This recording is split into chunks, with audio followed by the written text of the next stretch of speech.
fire. So while crews continue to battle open flame, they are scrambling to prepare for potential mudslides. Jim Roop, Los Angeles. 16 Democrats have signed a letter saying they'll vote for new leadership when they take over the House. Correspondent Manu Raja reports it's not clear how much of a threat that represents to the current House Minority Leader. They're trying to make the case that the math just isn't there for Nancy Pelosi, but there are a lot of caveats. One of the members who signed the letter actually may not win his race. Also uncertain what some of these members may ultimately do at the end of the day if Nancy Pelosi is the only Democratic candidate standing come January when it's time to elect a House Speaker. Steep losses today for Wall Street at the start of the holiday shortened trading week. The Dow Jones Industrial Average closed down almost 400 points. The S&P 500 off 46. The Nasdaq down 219. I'm Ann Cates.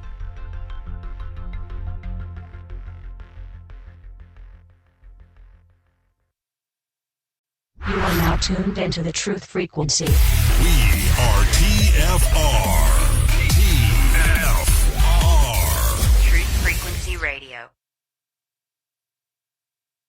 Astronauts to the moon.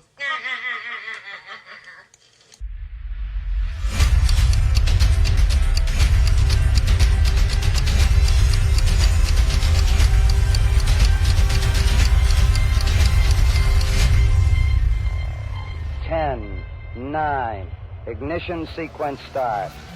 6, 5, 4, 3, 2. To get off track here, but I feel like we're in the Truman Show and we're in a snow globe and they just shook it up. Welcome to reality.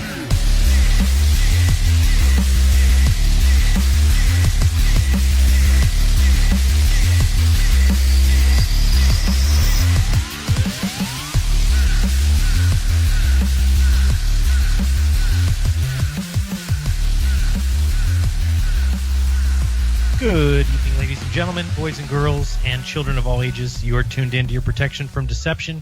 That's right here at truthfrequencyradio.com.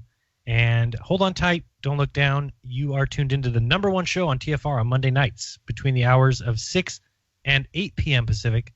That's 9 to 11 Eastern. That show is Jeranism Monday Night Raw, and it starts now. I'm your host, Jeran from Jeranism, and with me this week and every week until there's no more weeks, my brother from an older mother, David Weiss. David, how are we? We are doing super fantastic, excellent. Great. How's that? I didn't expect it so good, but hey, moving forward, onward. You said, I saw today that you posted a video, one far better than mine. Hopefully people saw my video. Last night I did a quick live stream just to kind of talk about a few things. One of those things being the terrible article on the I Freaking Love Science website, 7 reasons or 7 proofs that the Earth is flat according to flat earthers. I was laughing hysterically, and so went live and did a quick video on that. And then David made it even better. So thank you very much for that, David. You know, sometimes you go off on these amazing rants, and I'm thinking about the people that aren't quite there yet. And I have all of the images and the videos. I'm like, I know what goes with that. So I take the time, put on the images, because we all are very visual people. And then to help smooth out your voice, I put some background music behind it so people don't get annoyed. Did you have to take out a lot of ums? No, I don't take out anything. Actually, you were on a roll. Yeah, I can sometimes do that when I'm on a rant. Otherwise, if I'm trying to plan something, it ain't good. Yeah, see, that's the thing. You know, and your video was a little over an hour. People don't have an hour. We live in the Twitter mentality world, and you know my channel, my videos are just a couple minutes long. So this was a long one for me. It was about 10 minutes, but yeah, I'll allow it.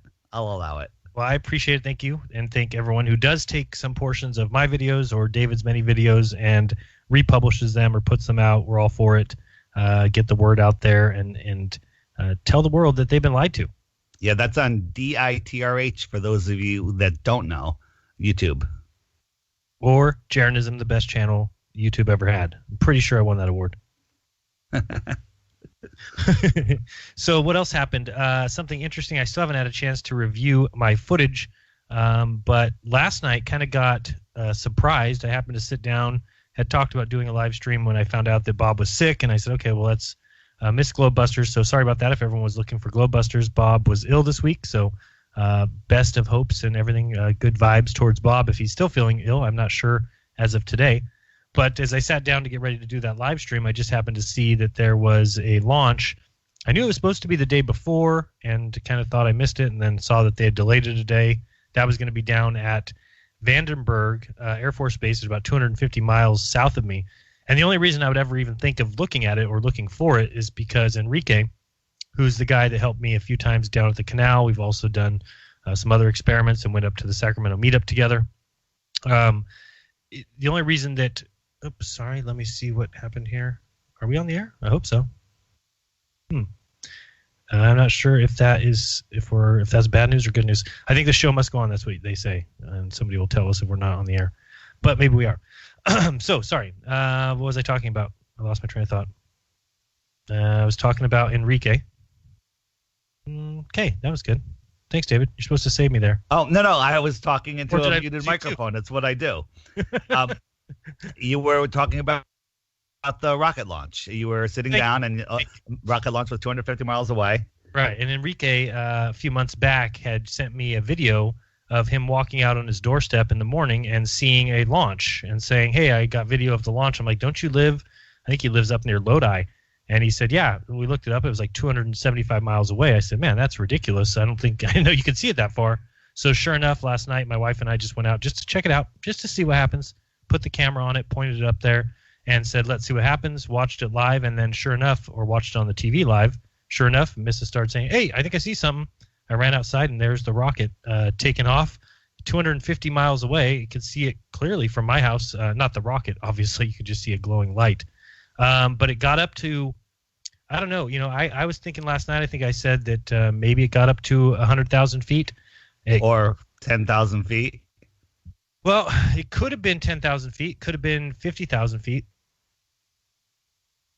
Didn't it look like it kind of went up and just stopped? Yes. But here's the thing. So supposedly whatever they launched from Vandenberg shooting south, right? And my house sits directly facing south if I look out the back door. So we looked directly south, and we saw it go up, and then where it appeared to just stop, it could have been heading south. Which is what I think that they would do with a rocket, right? If you're going to launch a rocket from Vandenberg and you're going to launch it out to the water, what you're going to do, because you can't get out if you go up, so you go up to about as high as anything can go, or whatever. Balloons, we know, go to about 100, 120,000 feet. I think these rockets get up probably pretty close to that. Wouldn't doubt it. And then just head out far enough away where you can't see it anymore, and then it starts to head down to anyone's perspective. Hang on. Do you really think it goes up 100,000 feet? Can we see something at 100,000 feet? Can we really see it? I mean, you could see it from. Well, what you're talking. So what it looks like? I don't know. It takes off, and it looks like there's a fireball. That's all it looks like, right? You can't. We're 250 miles away, so I'm not saying you can see any rocket. You just see a fireball going up. At a certain height, when you saw the sun pick up the fumes, it kind of became like this beautiful array of colors, and you've seen it on TV before. It looks like something wrong is going on in the sky. I would say that's got to be pretty high, because you'd have to say that, okay, so if a plane were that high, and it was, I would say it was a little bit before, that's the highest balloon ever, 173,000 feet. Man, I'd like to see that footage. Yeah, it seemed like to me like it got up quite high. But here's the thing, David. If you say, okay, so a plane is 33,000 feet. Well, if you're up in a plane above LAX, you can't see very far. Even if you look at the so-called curvature calculator, or whatever you want to call that, the estimated distance that you can see from that height is only like 250 miles or 200 miles. So it's not very much at all. So to get up high enough that I can see it from Vandenberg, if it's something that's launching and not just some holographic thing, which I'm not sure that that's the case, I think that they launch rockets into the sea. What was the explanation for there was kind of like two lights up there? Was that the first stage coming off and still on fire? Yeah, I guess, and then supposedly it falls back down and lands. I don't know if you saw the video. I think you turned it on around that same time, right? Yeah, that thing went up, deployed the satellite, and was back in 15 minutes. Is that what I saw or heard? No. How long until it landed? Probably 5 minutes after it took off. But it goes up, so it goes in stages. You have the first stage and the second stage. They both go up together, right? And then the first stage supposedly calls it quits and flies back and lands again. And the second stage, that's what delivers the so-called satellite. But from my perspective, we're not seeing something, go into space. What it looks like is happening in all pictures that you've ever seen is that, and again, from a perspective point of view, that's what you should expect to see, right? I mean, if I'm looking at a plane flying off into the distance, the plane is going to start heading down towards the horizon.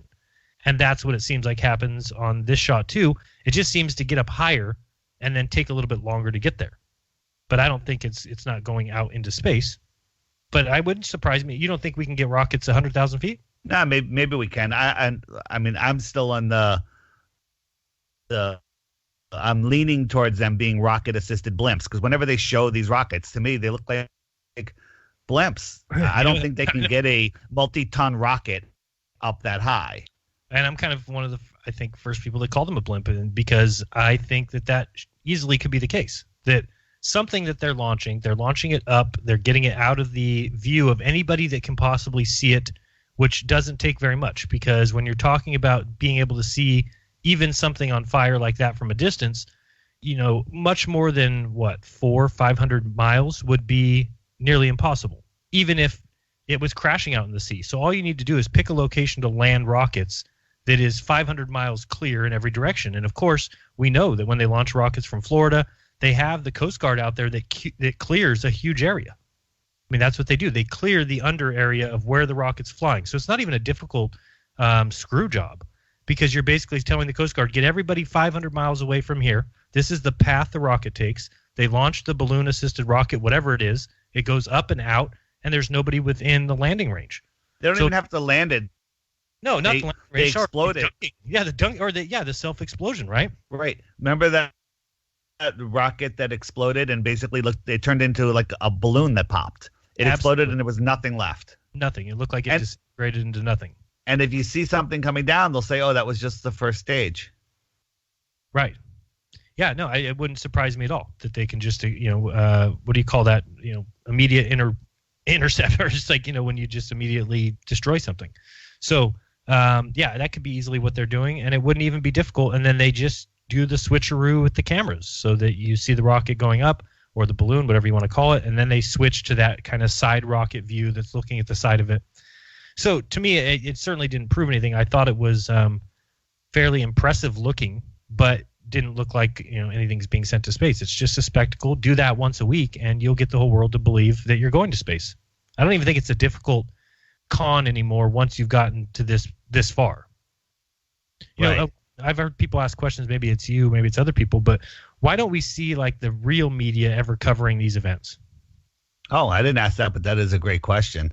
Yeah, they usually don't. I mean, you usually don't see it. Maybe you see it on the news because they're announcing a sonic boom, and people say, "Oh, in the area there's going to be a sonic boom," but it doesn't seem like you have actual investigators or research journalists or anything like that are out there for these events. It just doesn't seem like it to me. I also love the people that go, they say that the two boosters are coming down. There's going to be two sonic booms, and all of a sudden there's two sonic booms. That proves we're going into space. No, It doesn't. It proves that they made two sonic booms. They could just have two jet fighters at whatever altitude, cloaked. You can't see them. They have camouflage. They have LED skins on them now. Oh, they'd be at a height that they would just clear the airspace. It's easy. I mean, they're in charge of all that. And then they just hang at the speed of sound, and there's your sonic boom. You understand? Do you understand what a sonic boom is? You do, right? Do we need to explain it for the listeners? You can go ahead and explain it, because I think that there's problems with it. With the explanation of what a sonic boom is? Yeah, I think there's a lot of problems I have with a lot about the speed of sound, and the fact that they say, the speed of sound, as you go higher, wouldn't you think that it would get the speed of sound would be higher? Maybe but even so maybe it changes within a few out of tens of miles per hour or hundreds of miles per hour, that really doesn't matter. But whatever altitude you're at, you're making noise. As you're going faster, the sound waves that are going forward are getting more compressed. They're not getting away from each other. And when you match that speed, that forward speed of the sound waves just pile up on top of each other until you start going faster than it. Then all the sound is now behind you. But if you hang right at the speed of sound, you're building a pressure wave of sound. Now, that's what I was told. My senses and my logic tell me it's true, but I haven't created a sonic boom myself.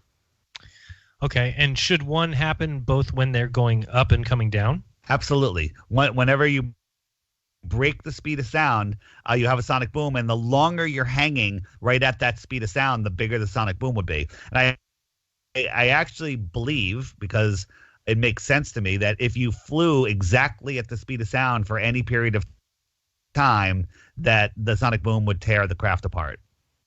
It would just be too much pressure, and it would essentially become right. You can't destructive. All there for any amount of time. You have to get through you can't it because it's just building up, and it's a powerful wave. Right. Yeah. So it just seems when you're talking about a layer of atmosphere sitting above the Earth that is the heaviest down at the ground. Which, by the way, I heard something else crazy today. Remind me to talk to you about oxygen in a second. But if you have this sound wave going through the heaviest part of the atmosphere, I would think that the sound would move the slowest. And then as you go higher, since there's less and less atmosphere, since there's less and less air, I would think that the speed of sound would increase. But according to science and all their wonders, it is not increasing with height. It actually decreases with height. Isn't that strange? A little bit. Yeah. So anyway, I saw it. I wasn't real impressed. I did film it a little bit so I'd be able to kind of match what we saw on the screen just to see if there was any anomalies. We did see some weird lights kind of up in that area, but it was hard to tell, when you're looking at something like that, what are airplanes flying in between you and what you're looking at. And we also saw stars behind there. So it was kind of hard to tell, exactly what we were looking at.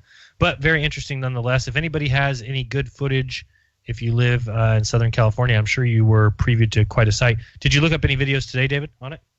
I saw there was one video. I only saw one video that somebody got. It looked kind of like all of the other launches. It just doesn't look like anything going to space. But I had a problem because they filmed it in portrait, and I just can't watch videos that are filmed in portrait. Automatic disqualification. Yeah, disqualification. Oh my God, you captured the flat Earth. Oh, sorry, it was in portrait. Can't look at it. Yep, the edge is on that film, but nope, not if it's not landscape. Yep. So about oxygen, which I was just hearing today, I saw somebody in one of my comments say something about look up solid oxygen. Have you ever seen that before? Pretty crazy. If you look up solid oxygen and just look for... Is that like the blue sky ice? Yeah, exactly the same thing. It looks like a light blue, like the sky. Pretty incredible. And then I was reading some things about solid oxygen, and I didn't know this. Get this.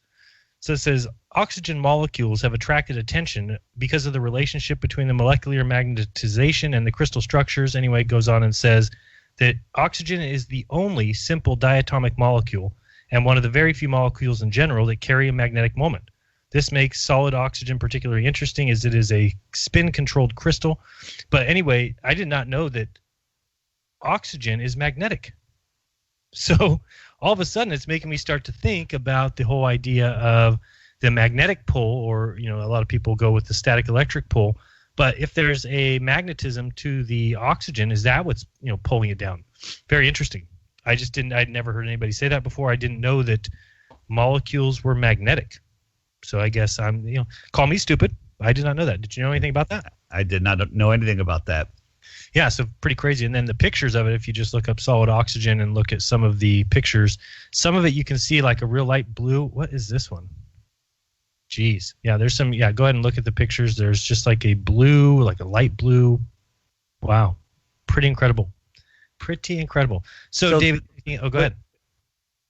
Good. Don't forget your point. I just wanted to bring up. So you know how they say there's no examples, Nathan Oakley says this, of a high pressure system next to a low pressure system. A lot of people say it, actually. Correct. I'm not gonna. I retract my giving Nathan credit for that one. So are you a believer that there's water above or some type of liquid? Sure. Okay, possibly, yeah. Possibly. Yeah. So I know you're a big quoter of the Bible, and the God split the waters from the waters, so you must believe that there's waters above. Yep. Moving forward, so when you heat a pot of water, you're putting energy, electricity. Essentially, energy and electricity are pretty much the same thing, and you're creating this bubble on the bottom of a pot that's separating the water from the bottom. And it's holding the water up. You got this tall pot of water on top of this bubble that's holding it up, and there's no solid barrier there. So you have the water pressure creating the air pressure in this bubble. So perhaps we are on this electric plane. We know that there's electricity in the earth, because Tesla, listen to me, Tesla, was able to pull free energy out, and then they hid that from us. But I think that the electric earth is literally holding the pressure, the air pressure, which is holding the waters above. And I've said this before, that when we have low pressure, water comes in. Hurricane, super low pressure, we get rivers out of the sky. What do you think about that? I think it's a good thought. I think that once you get up high enough, it's so cold. So whether that's creating a liquid oxygen, or whether it's not a liquid oxygen, but a frozen solid oxygen. And then, if there was waters above, they would need to, I don't know, get hot, melt, or have some sort of pressure differential that causes them to come down. So I don't say it's possible at all. If you think about it, and I still haven't done my video of all of the bubbles with the light above it, and each bubble is its own someone's personal dome. Good idea. If you held a light above a pot of water that's just about to boil, where the bubbles are on the bottom, if you look at the bubbles, there's a point of light on each one of those bubbles. Yeah, there is. Yep. So people say, well, if the sun is being projected, for lack of a better word, into our atmosphere, are you saying it's in the waters above? If you believe waters are below, well, maybe it's above the waters, or maybe it's in the water. But either way, if you do that experiment, you will see a pinpoint of light on a bubble on the bottom of a pot. Yeah, it just makes a bunch of sense to me that when you really think of the whole idea of the personal atmospheric dome, it's projecting into each person's own personal dome. And it doesn't matter where you move, that dome moves with you. And, here's an interesting way to describe it, too, that people might better see. By the way, we will be taking calls tonight. If you're interested, you can call in at any time and get lined up. Phone number is 213-233-3998. Other than that, you can just listen to me and David talk about nothing. But oops, here we go. I keep screwing up my screen. Sorry about that.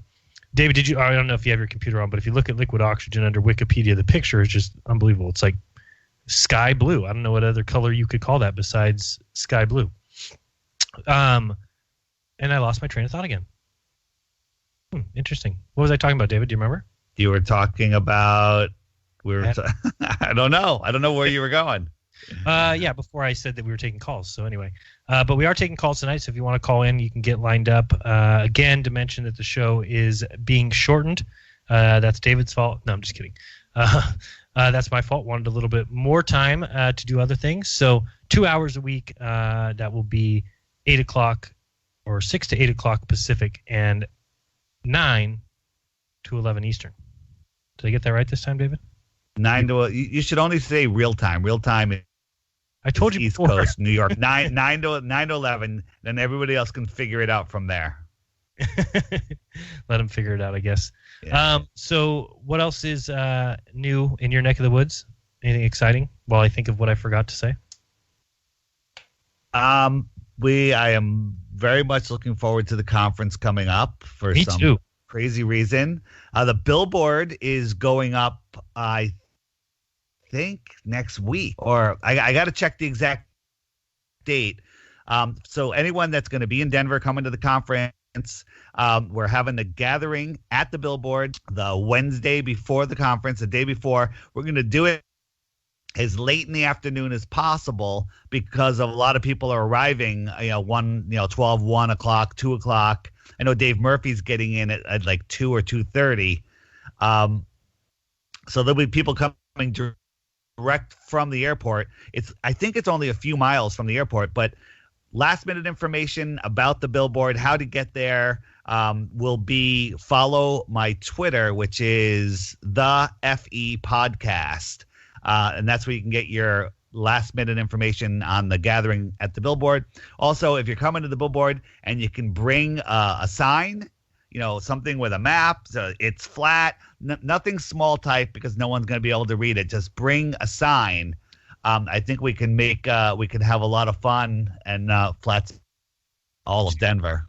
You're talking about maybe a poster board. A poster board.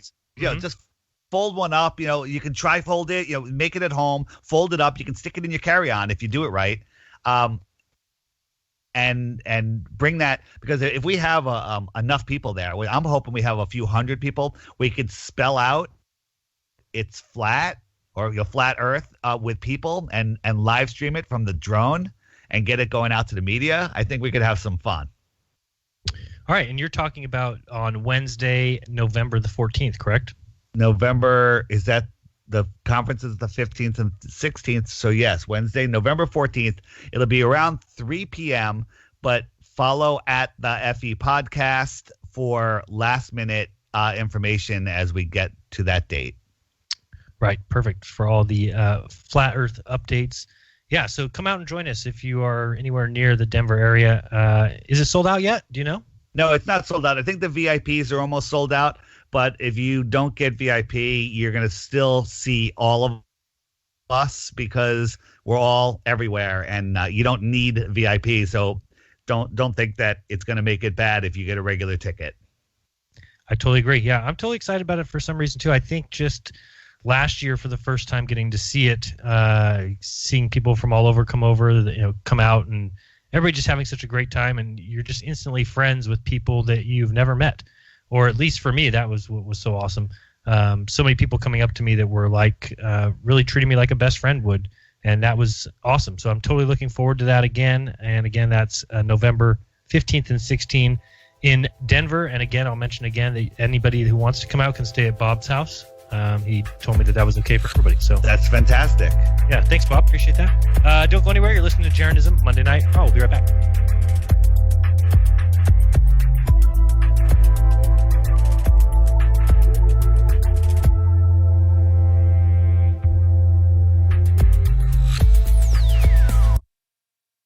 Hi there, Chris Gio here. If you're like me, you've heard many shows on TFR discussing the healing benefits of CBDs, the non-psychoactive component of the hemp plant. But with so many options out there, you've probably wasted a ton of money on hemp oils that contain alcohol, solvents, tasted horrible, or simply didn't work.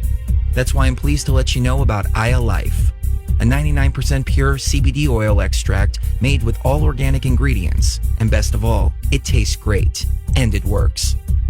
But Aya Life is much more than just a hemp oil extract. It's a special blend of high-potency CBDs infused with B-Cappy, the non-psychoactive component of the ayahuasca tea. If you're looking to help alleviate pain, inflammation, tremors, anxiety, depression, or simply rebalance your mind, body, and soul, head on over to ayalife.com and get free shipping with coupon code TFR. That's ayalife.com. AYA Life. I'm getting older and noticing that my body just doesn't work as well as it used to. So I like to keep fit as possible by hitting the gym a few times a week. Recently, I started having a nagging bicep pain, and it got so bad I couldn't even lift the weights. When I was complaining about it to a friend, he told me about angioprim. He said chelation helps remove toxins, heavy metals, and cholesterol in veins and arteries that may cause blockages. After just 1 week of taking angioprim, the pain was gone, and now I'm back in the gym full strength. Scientific Scientific research proves the active ingredient in angioprim has superior oral chelation action that helps promote cardiovascular health. So to learn more, go to angioprim.com. That's ANGIOPRIM.com, or talk to a trained consultant. Call Angioprim toll-free at 877-882-7221. You'll feel better with more energy. Call 877-882-7221 or go to the website angioprim.com. I bring you a message few of you will be able to believe, a message I alone was able to read in the fires of the universe. I also bring you the means with which to save yourselves. What are you selling, mister? Snake oil? Bring your friends here. My name's Jimmy, and every Friday and Saturday night, right here on True Frequency Radio at midnight Pacific, straight out of Santa Cruz, California, I'm cooking up a fresh edition of Into the Microcosm. It's not just a show, ladies and gentlemen. It's an adventure. Every Friday and Saturday night. Your number one alternative to the alternative and the underground. www.tfrlive.com. Good times ahead. See you there.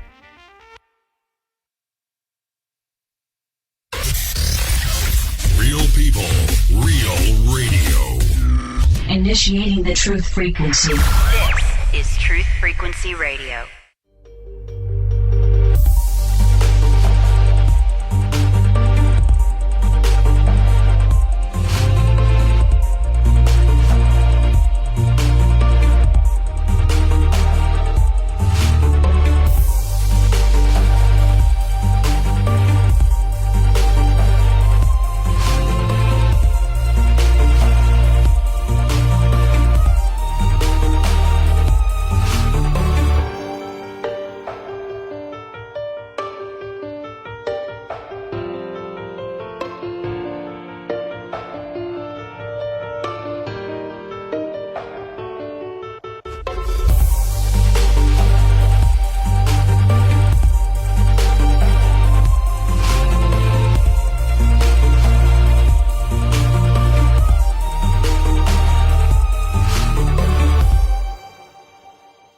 Welcome back. You're listening to Jeranism Monday Night Raw. Thank you for joining us wherever you might be.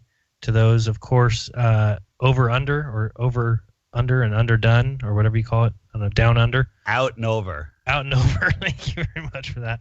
I also remembered, said thank you everyone, whether you're, right side up, upside down, everyone is welcome here. And hopefully by the end of the show, you realize that we're all right side up. So we just now need to figure out how that all works once you realize that part of it. But what I was getting at, David, I was talking about the atmospheric domes earlier, and then I started to give you a little story, a little visual. Tell me if this one helps at all.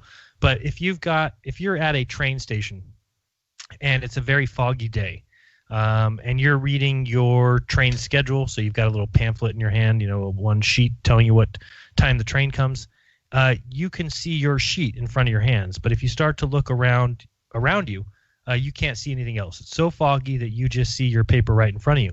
Well, little do you know that throughout the train station are 50 other people, also in the same fog bank, also in their own little personal dome area reading their pamphlet. So you can't see other people because they're too far away from your view, and there's too much atmosphere in between you and them. But each person can see fine in their own personal dome. Right. So your dome actually changes sizes. I got an experiment for people to do, and I've been looking – on a cloudy, day where the sky is milky white, whether those are clouds or not is a whole nother show. The sun is, you can see it closer.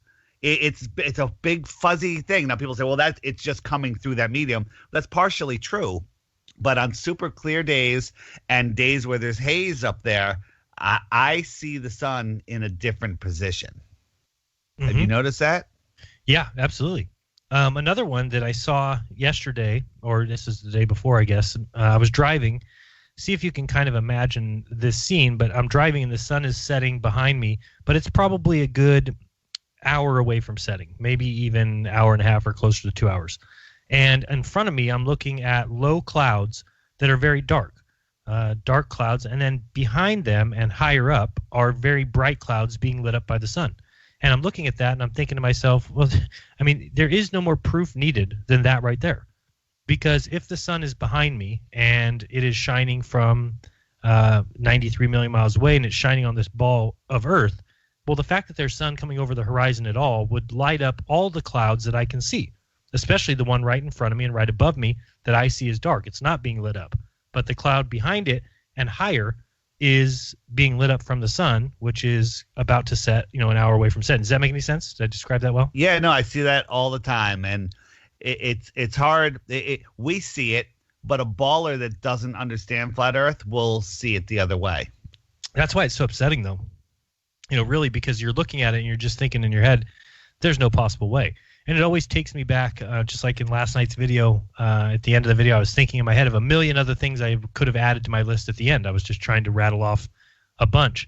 But, the one that we've talked about before, and I know that you felt it. I know that not David Weiss, that Bob felt it when he went and watched the eclipse, that the second that the moon passed in front of the sun or whatever was happening there, that they felt an immediate decrease in temperature. And I think it's been measured anywhere between 10 and 15 degrees during that eclipse.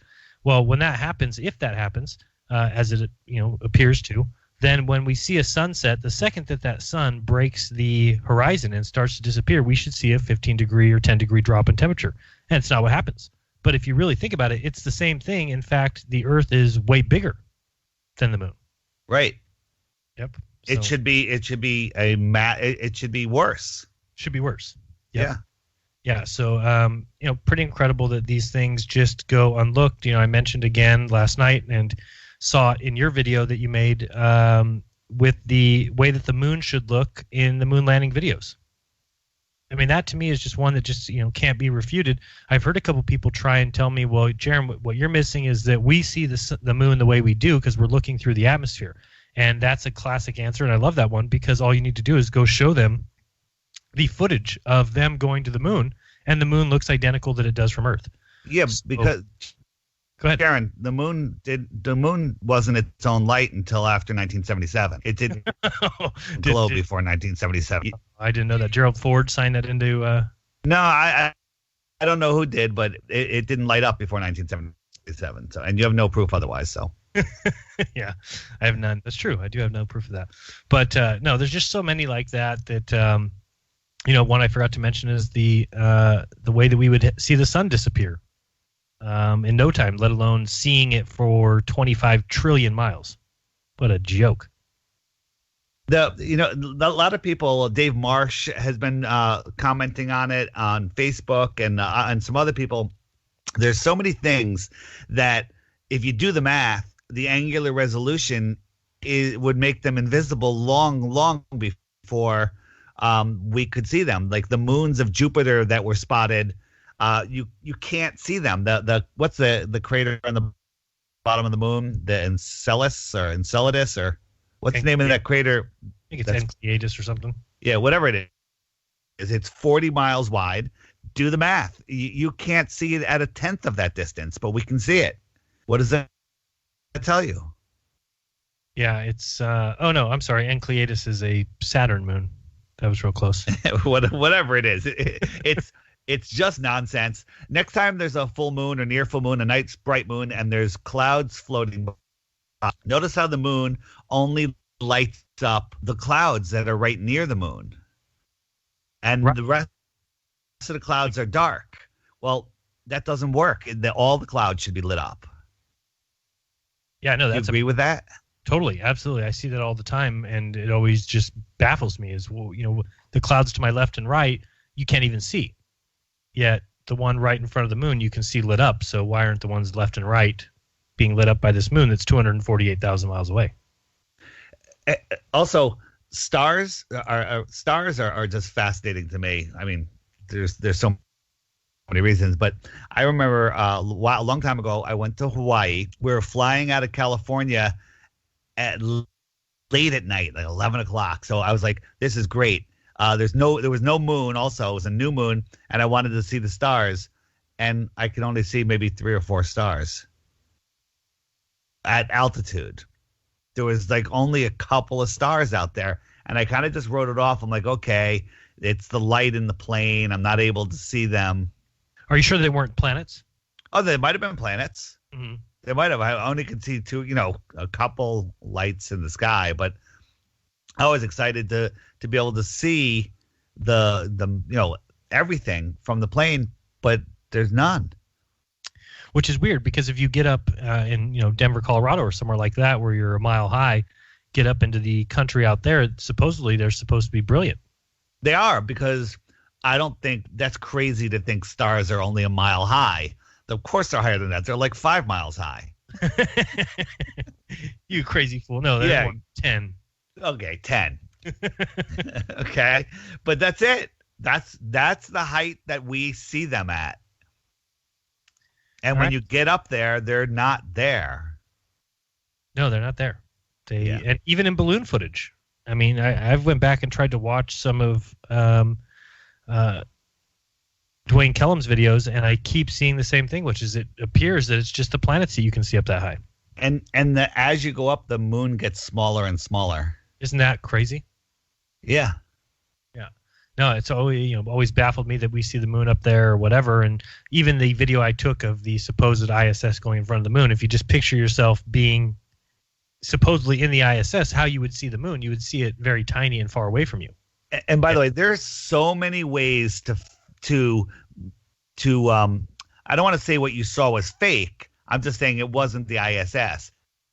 I think that whole ISS transiting the moon thing is a setup, and they're doing it so people hopefully will photograph it and believe we live on a spinning ball. Yep. Because it's that easy. Once you have that piece of proof, then they figure people will give up on the rest. Right. Go ahead. Another thing that I like that you said a while ago is on the Saturn V rocket that did the moon missions, whatever the rockets were. Saturn V, instead of getting a few companies to make the parts, they gave one part to like 50,000 companies. Yeah. Everybody made a part, and therefore my father. I could have said my father worked on the so-and-so piece for the Saturn V. Therefore, we live on a spinning ball, and a monkey farted, and here I am.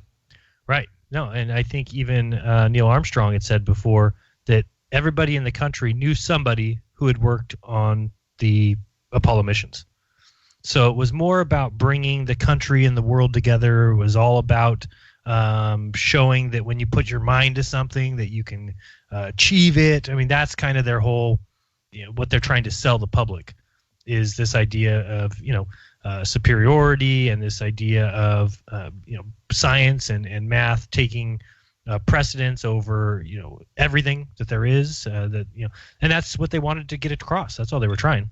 You have to give these elite, whoever they are, I hate using that word, we got to come up with a better word, some credit. They did a great job. They did a bamboozling job, but they cheated. They used fluoride, they used poisons, they used all of this stuff to dumb down the world. So David, fooling these crap that comes out of my water distiller.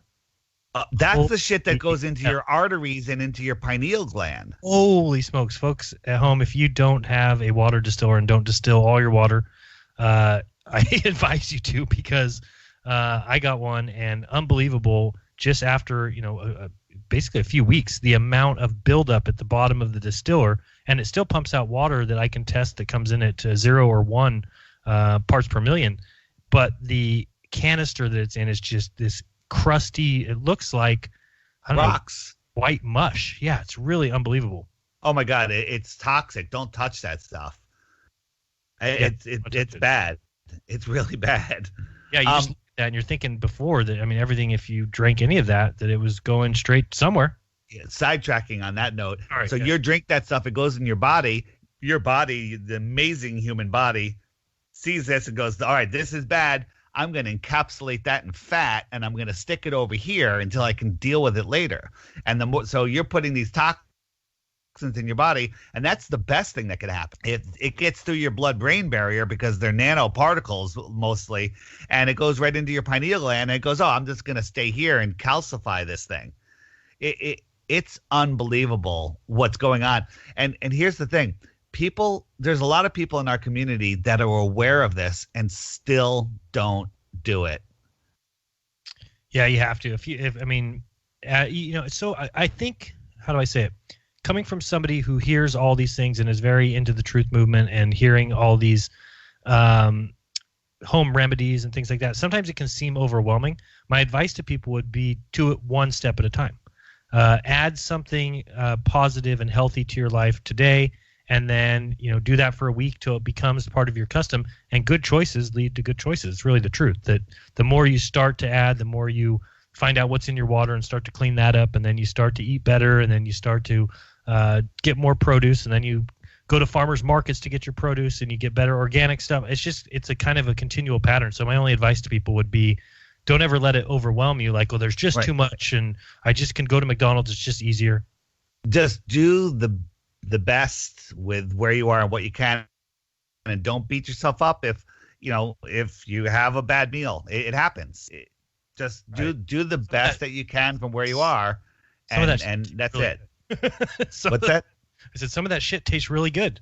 I know. To admit it, but baby steps. You got to remove like one bad thing from whatever you're taking into your body at a time.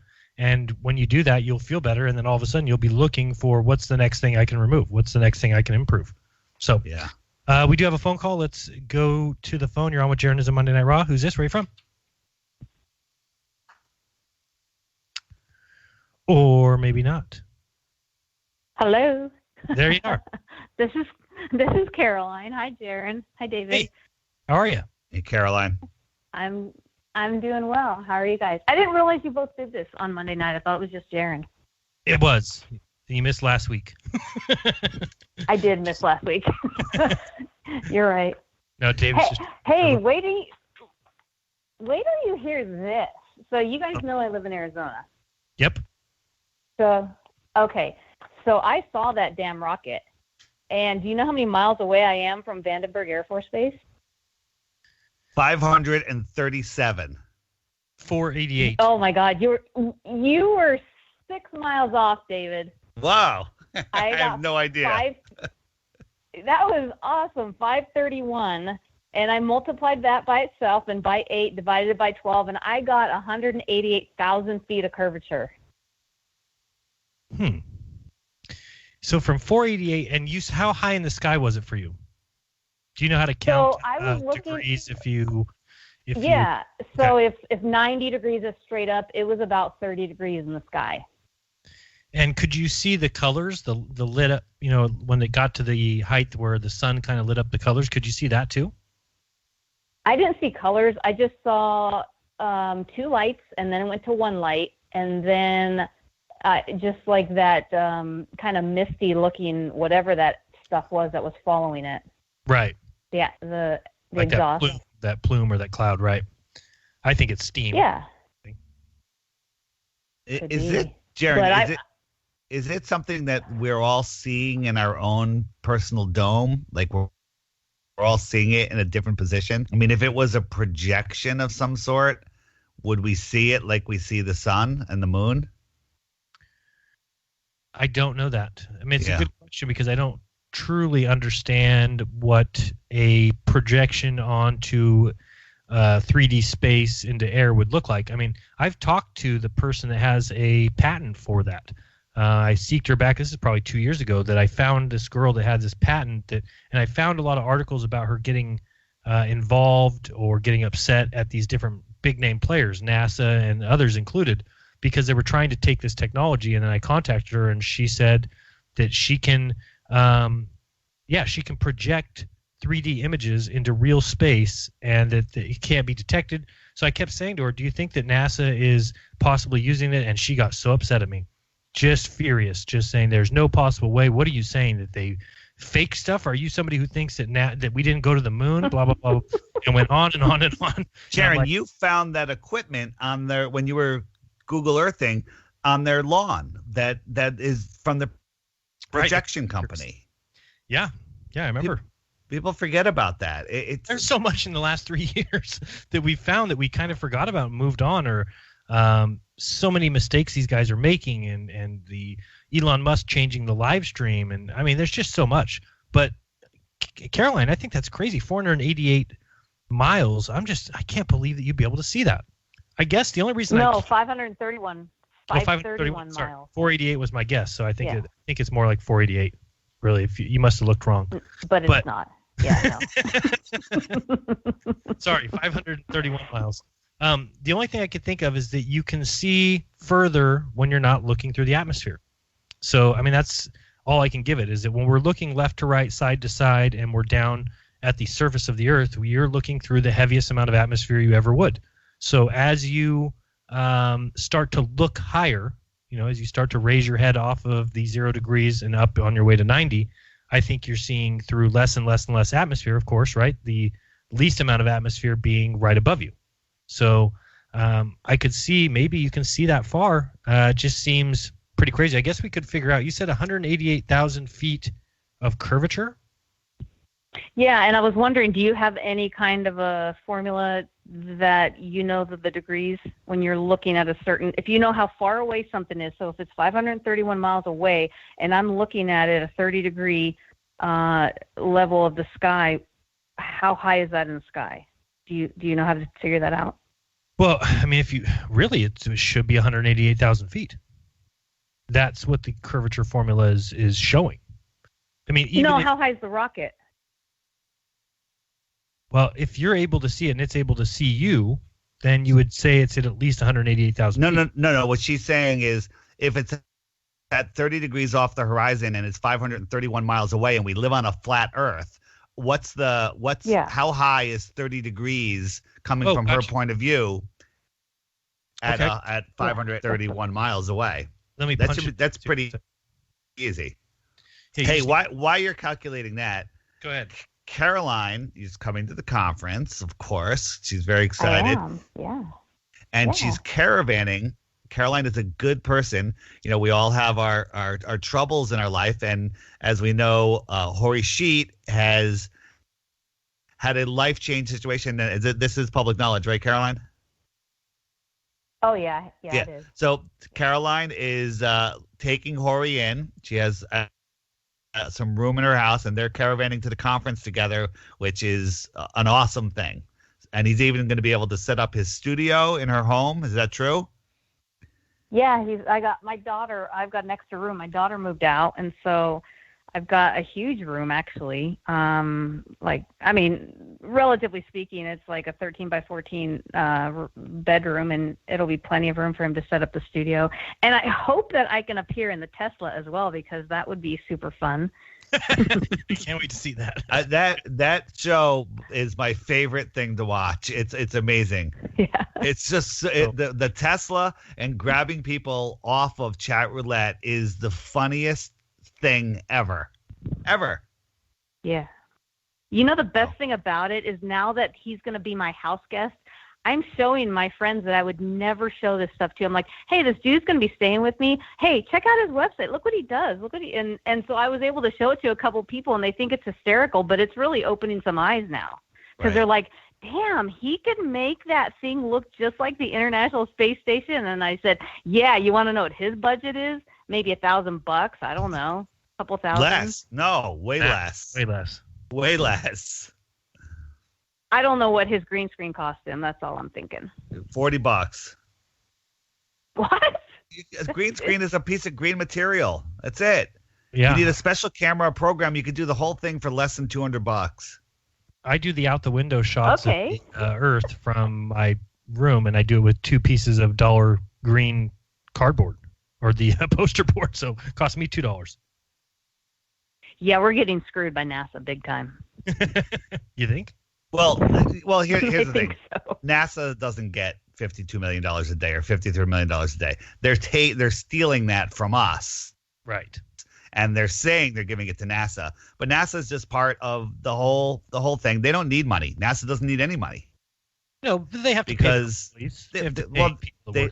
pay contract. Them. They type numbers onto checks. They pay type numbers onto checks, and the banks that are involved, just pass this around. It's money's not real. You know that. No.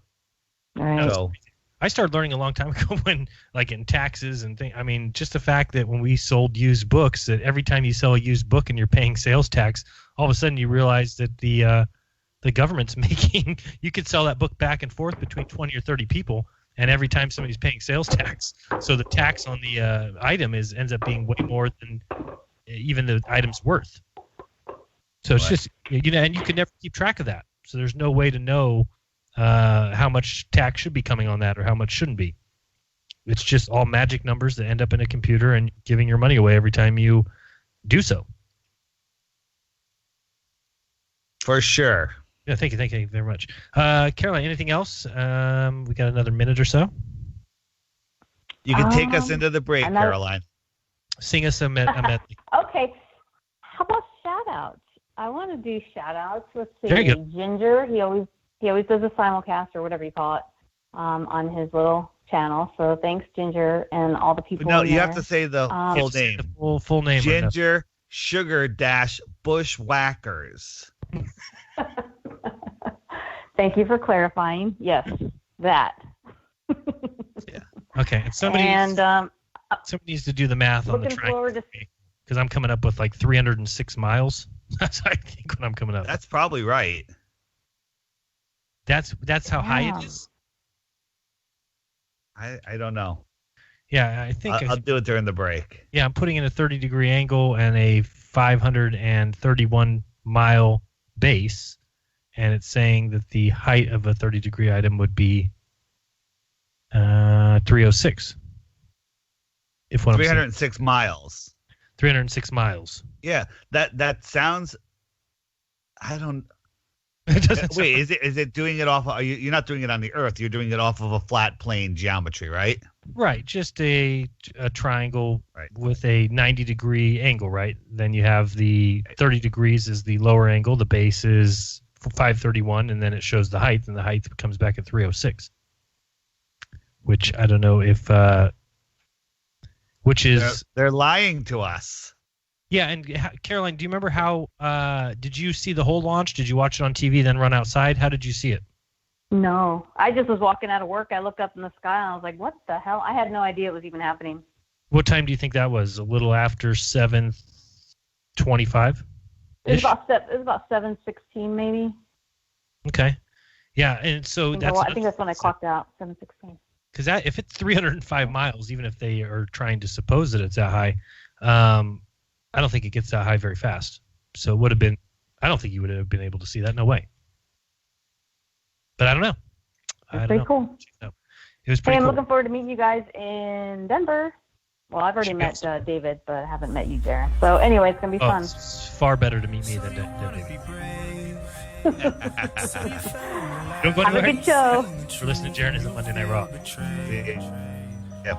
Well, it comes with cost, a price too large, as if we're really just born to die.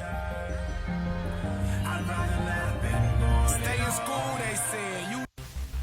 Truth Frequency Radio. Hi, my name is Ella, and I'm 10 years old. I'm one of the millions of children born to parents suffering from the sheeple virus. Symptoms include the inability to think for oneself, the attention span of a goldfish, and a strong belief in government and the mainstream media. It is estimated that 1 out of every 2 children are being raised by parents infected with the sheeple virus. But there is a cure. For as little as 19 cents per day, you can become a TFR supporter and help children like me get their daily dose of truth. Together, we will make sure every child has protection from deception.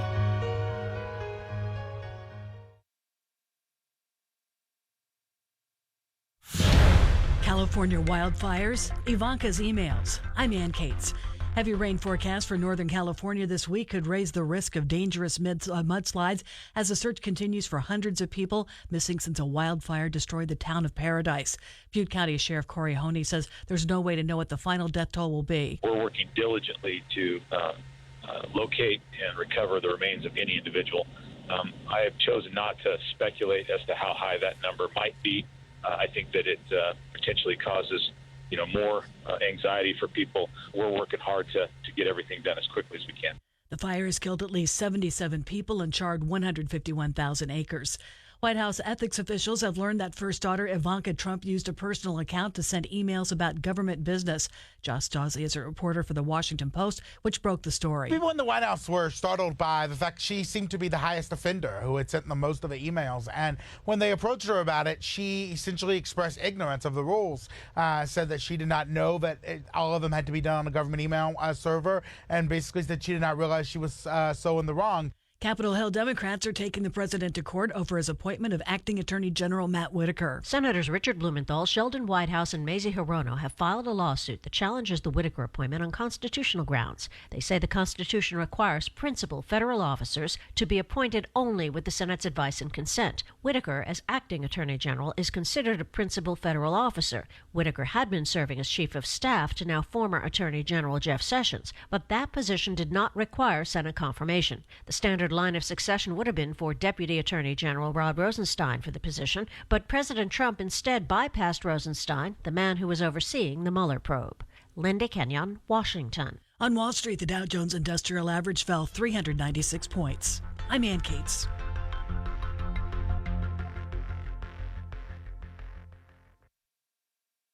Into the truth frequency. Your protection from deception.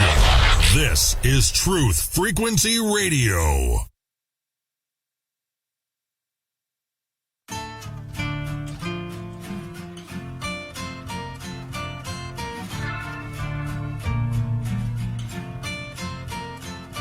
On the weekday, don't be surprised, don't be surprised. Walk like us. They even talk like us. Walk like us. But they are not like us. On the weekday, you can see the signs, you can see the signs. They wear the disguise. Look into the mind's eye. There's nowhere to hide. Don't stick colored lines. Whispers from afar. Welcome back. You're listening to Jeranism Monday Night Raw again. Thank you so much for joining us. I'm here with David Weiss. We got the phone lines open. If you'd like to call in, you can get in line. Phone number is 213-233-3998. Again, that's 213-233-3998. So give us a call. I do think we have a caller already. You're on with Jeranism Monday. Hold on, caller. 531 miles at a 30-degree angle is 159 miles of height. Glad I was on. So 531-mile base, 30-degree angle, 159 height? 159 height. Wonder where I was getting this from. Sounds just about where you'd want to put a satellite. Just about there. Well, now, I mean, my thought is, too, again, you're looking through that whatever amount of atmosphere that you're looking through. So does that increase your view angle, which geometry wouldn't tell you, correct? Correct. So, caller, you're on with Jeranism Monday Night Raw. What's up? What's going on, guys? How are you? I'm doing fine. I got a couple things for you. So, Lucifer means light bearer. And if you kind of think about that for a minute, it goes along with your projection, you know. You understand where I'm coming from? So it goes along with your personal projection? No, it goes along with what you guys are talking about, the sun being a projection. Oh, okay, I got you. So the sun is Lucifer? Because you understand. No, not exactly. If you understand Lucifer was called the morning star, and you understand that Lucifer means light bearer, one who brings forth light, and you understand that God dwells in unapproachable light, And you're talking about the sun being a projection, correct? Sure. Yes, it manifests separately for each person. Yeah, and I believe it's a projection. I believe that's very likely. So I just wanted to bring that, to your attention, and I also wanted to say that I understand that people are saying that the sun is not a physical object that you can touch. The sun that we see. Right. Mm-hmm. So this is what I want to share with you. Even if it's a projection, it's projecting onto something. I'll give you an example. My light bulb, I can see through it when the light is off, but I can touch it. Okay. So those are just some things to think about. Okay. Okay, appreciate it. David, any comments on any of those? Yeah, so all of these religions, all of these people talking about the ancient cultures that did sun worship, and I think that all of this stuff is related to the lights in the sky that we see, and the story of Lucifer and Jesus and every other religious figurehead have to do with these things in the sky. I don't even know what to call them, luminaries. And I think it's all about what's going on in our sky. I totally agree. I mean, I think that most people have seen that astrotheology, whether or not you believe the Bible is word for word from God or not, that the Bible has a lot of astrotheology in it. I mean, I don't think anybody really disagrees with that, because you can just start to look at some of the comparisons of Jesus to the sun, and the fact that you always see Jesus and the disciples with halos around their head, just like the sun has a halo. And the water, or turning water into wine, is what the sun does, which is what Jesus did.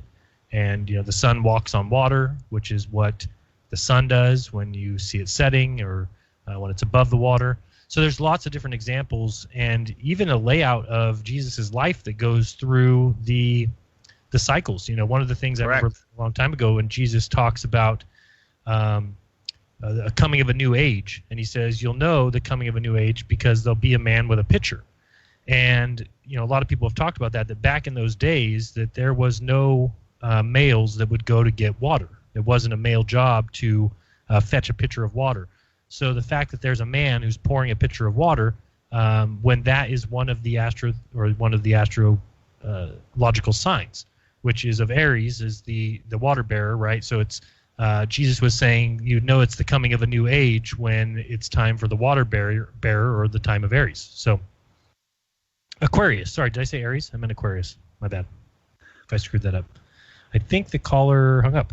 I've been flat smacking people with the video I have on my channel that is Capella, the star Capella, that was filmed by I forget who it was filmed by, but it's an amazing video.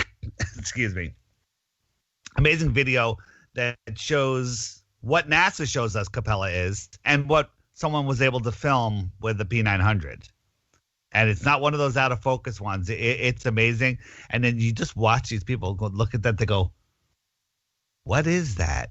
And you watch it, and it's just fascinating. I don't know if you saw it, but it's probably one of the best star videos I've seen. I did see it. Yeah, it was really good. I'll just read this is from The Story of Jesus is an Astrological Allegory.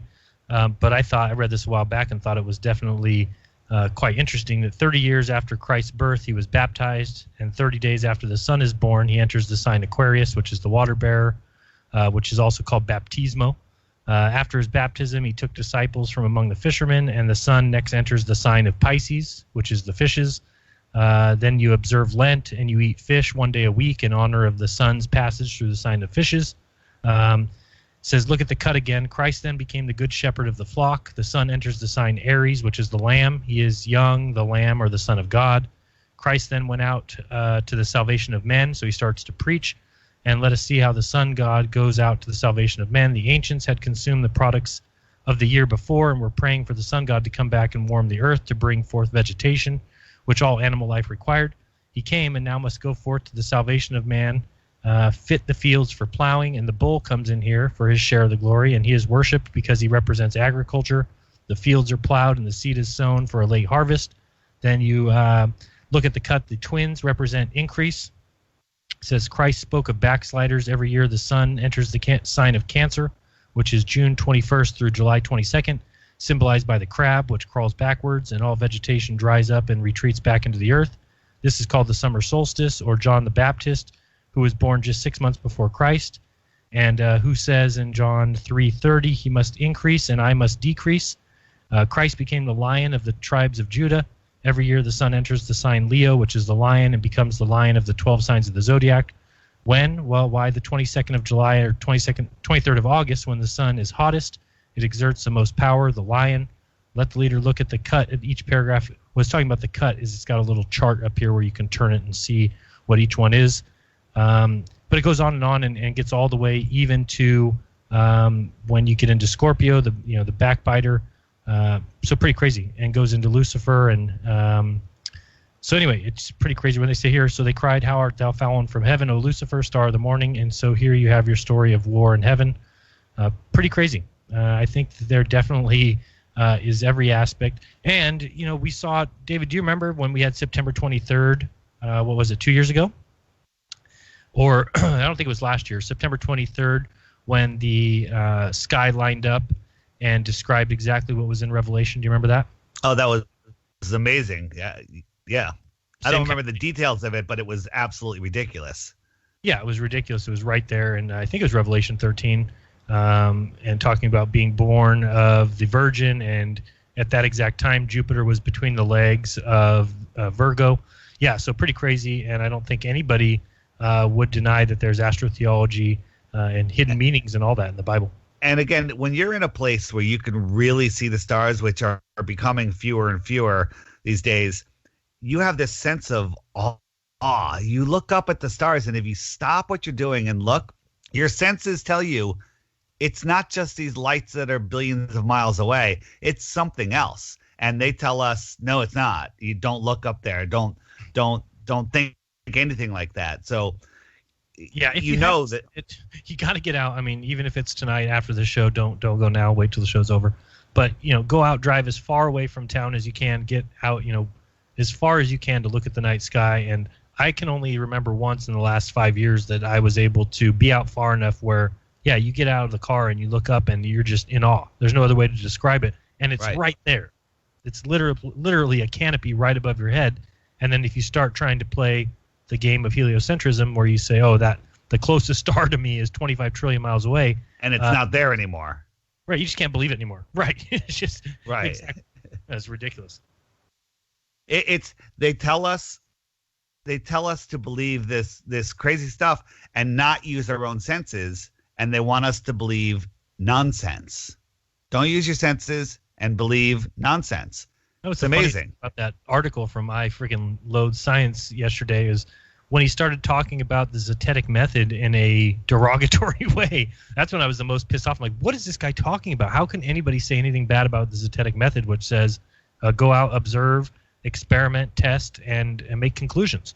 That's all the Zetetic method is. It's just leaving out the one thing that the scientific method includes, which is theorize first about what you might be seeing or what you expect to see, which increases the chances of a bias, right? Now you're going out, you're testing something, and you're saying, well, I think because of all these other things that the Earth's a ball and that we're spinning and that blah, blah, blah, that this test will show this. And then when it shows that, it's just like what David was saying earlier about, you see this thing fly by in my camera and people say, oh, that proves that the ISS, it proves that there's a ball Earth, it proves that the ISS is in orbit.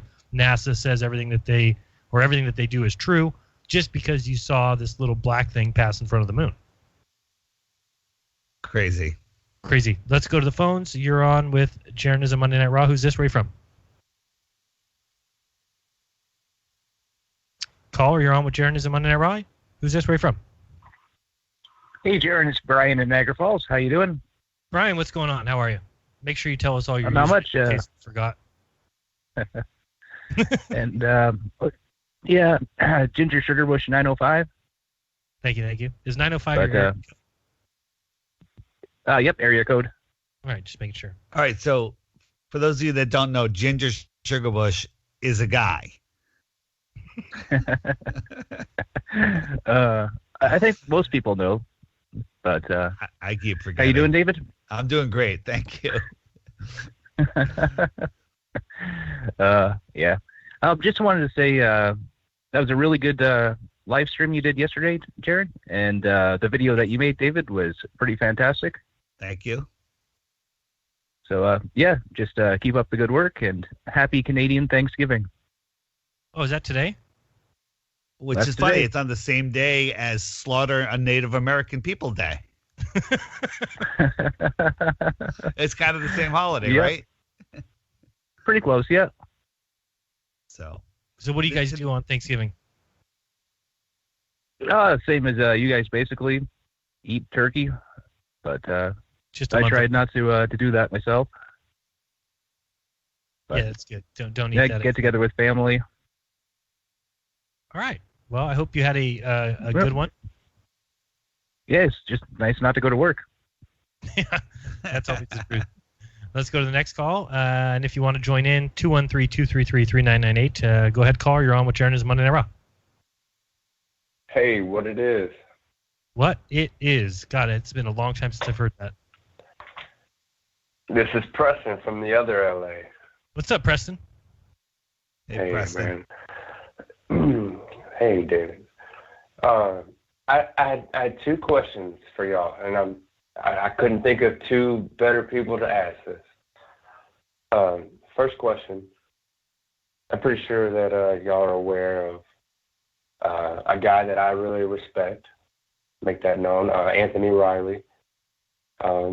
I'm pretty sure you're aware of what he's doing, and I wanted to ask, is that the right way to go about bringing FE into the school system?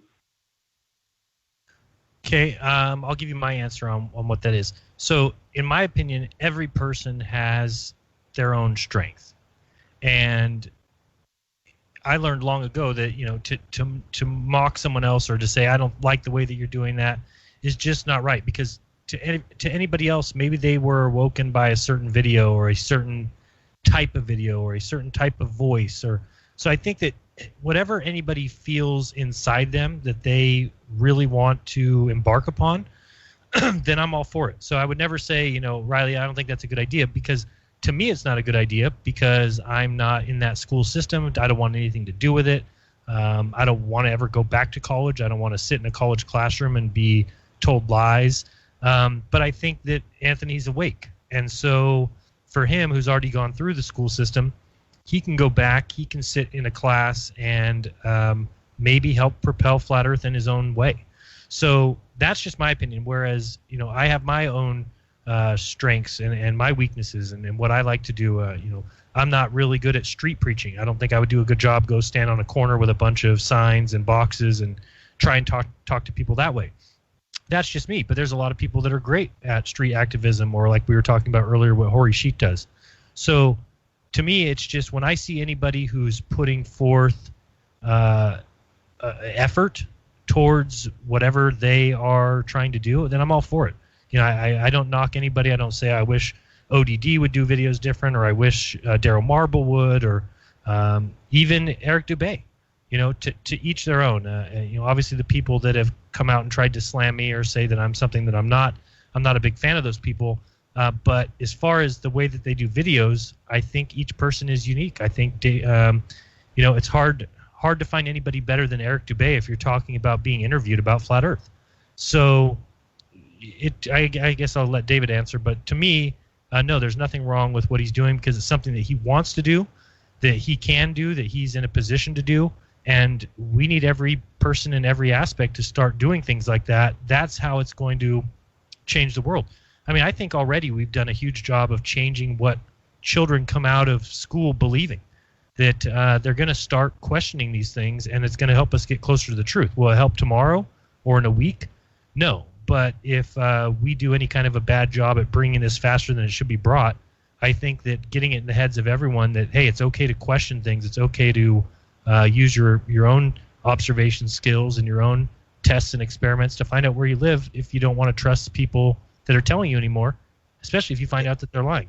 And again, I always call it the flat earth information soup. There's all different ingredients in there, and each ingredient, some people hate the cilantro, but other people love it because of that. So everyone does their own thing.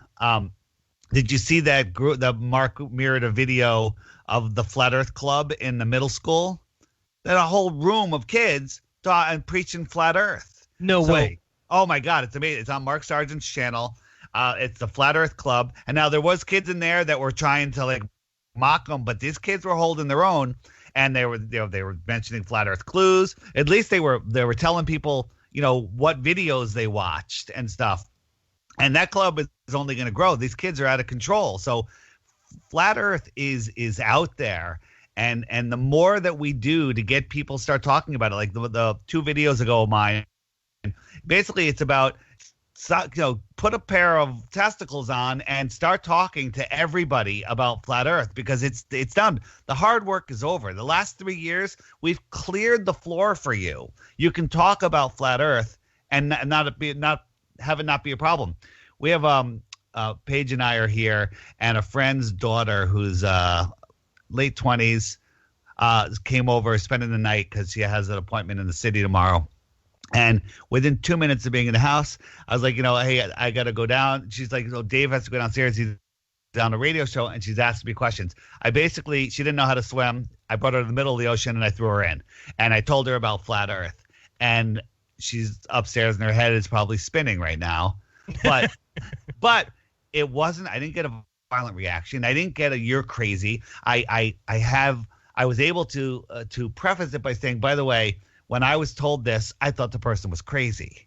And I told them my experience, which is a great thing to do. If you're trying to wake somebody up like that, tell them your experience, that how you thought it was crazy until somebody somehow convinced you to look. And maybe that's an Anthony Riley. Maybe that's a Jeran. Maybe that's a Bob, but I doubt that.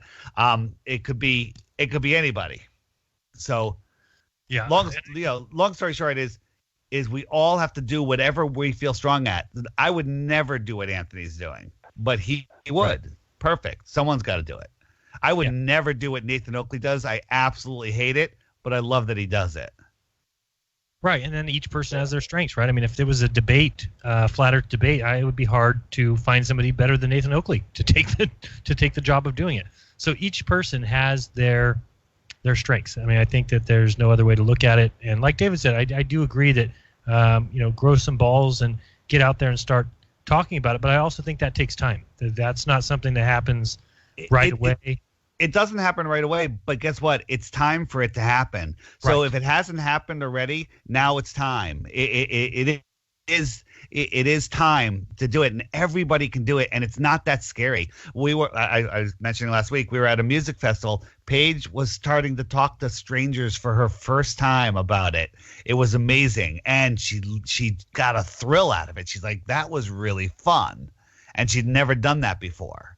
So it's changing. In a month from now, I think it's going to be totally different than it is right now. So we got to get out there and do whatever it is that we do strong. Right. And, for me, I've gotten quite a few emails from people that told me, their kind of story of how they flipped. And a lot of them just taught me to keep plugging forward with what I was doing and not change a thing. And thank goodness I was set early on, because I've just kind of rode that wave where I just get on and do my videos the way I do them. I've had many people tell me, don't do them this way, or do this, or try this instead. And I just usually shoo that stuff away, because I'm just going to be me. It's the easiest way to do this, is to be speaking honestly, not try and say something that somebody else says, or not try and repeat something you're not sure of.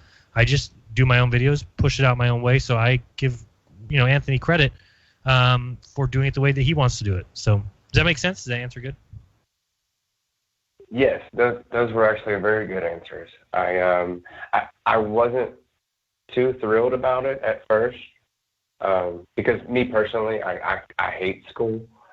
Right. But I find myself actually interested in the results that he's going to get, and make it known. I do respect him. I think he's very intelligent.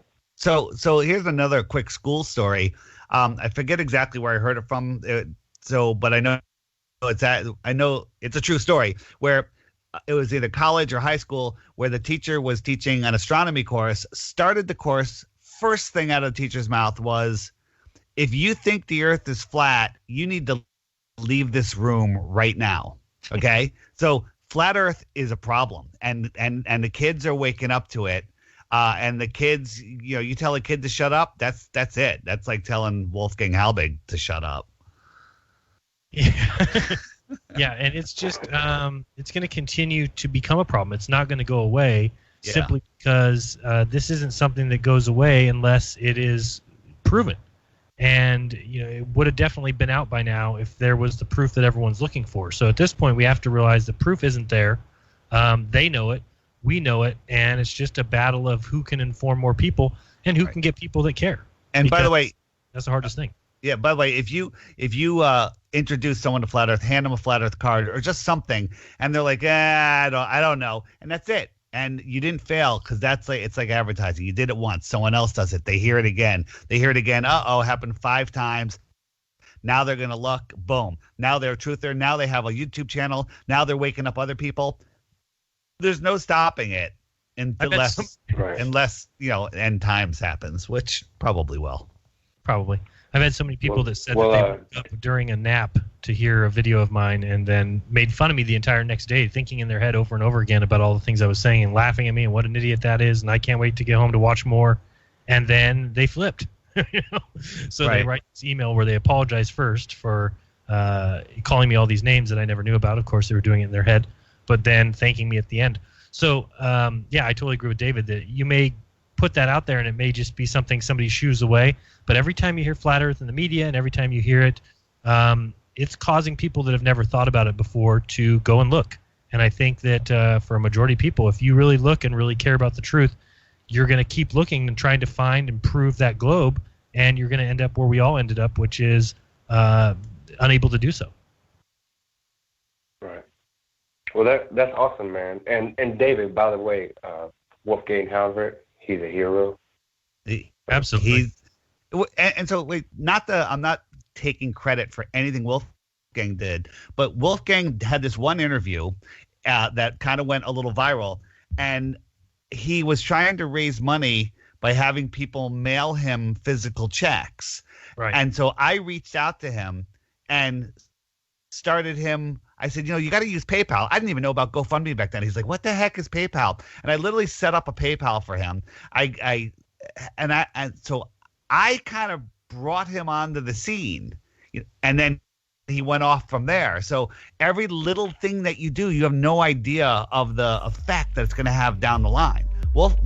Wolfgang is the most important truther in that SH. I don't want to say the whole word. We're on Truth Frequency. Not Truth Frequency. We're talking about Sandy Hook.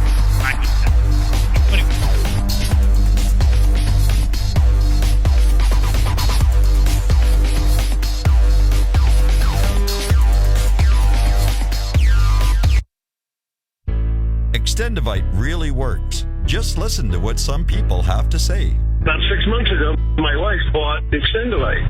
She didn't tell me she was giving it to me. So after about 3 days, I said, maybe the weather's changed or something. I said, my legs feel really good.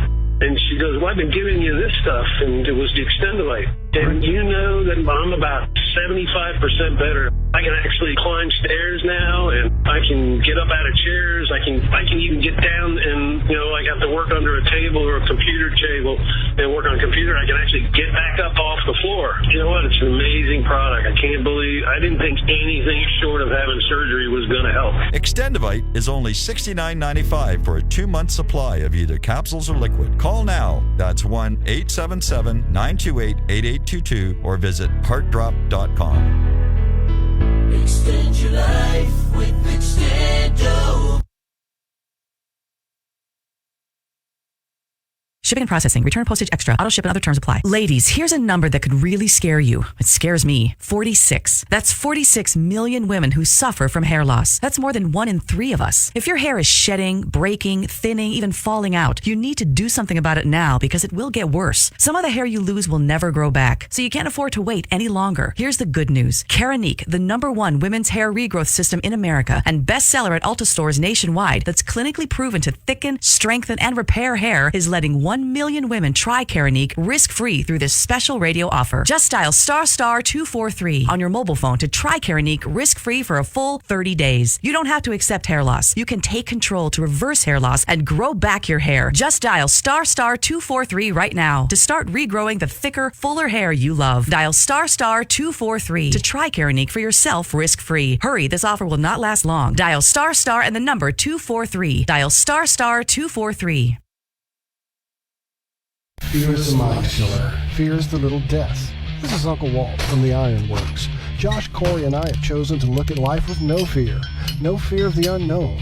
No fear of questions about the supposedly well-known.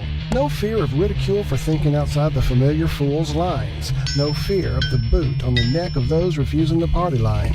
No fear of taking on those so convinced of their beliefs they would sooner drink the Kool-Aid than believe they've been fools made. In this world filled with me too, cattle think, can truth's protective layers be peeled back to show the tender, juicy pink? Are we all just grist for the mill? Souls sold against our will, or is that just how it feels? When you're filled to the rim with triviality so fear-filled and grim, break clear of the fear. Right here, Tuesdays and Fridays at 2 a.m. on TFR. Josh and I and you will hammer out the impurities of technology-driven groupthink, fold in a dash of logic, and quench it all with a bit of absurdity. The Ironworks. Break clear of the fear. Frequency Radio. No hate, no hype, no fear. Real people, real radio.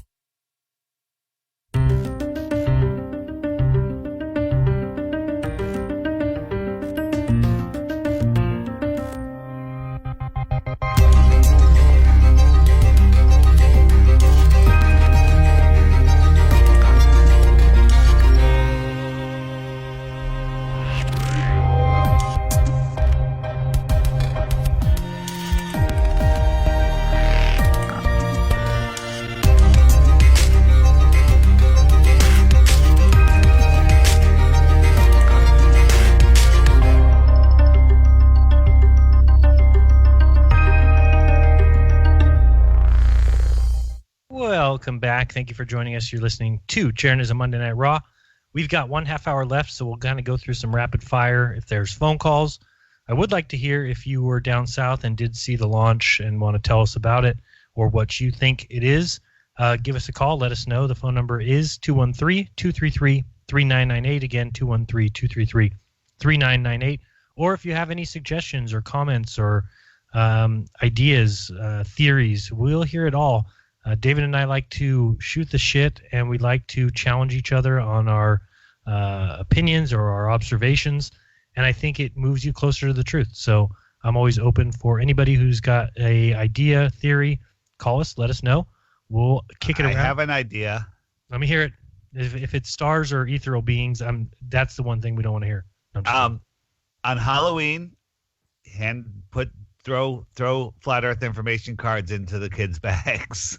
Does anybody have any cheap candy wrapper makers to where we could make like Snickers, but they're wrapped in the Earth is flat or you're just spinning wrapping? No, what you can do is buy tiny little Avery labels, print out Earth is flat, Jeranism, or whatever you want to put on it, and stick it on the candy bars.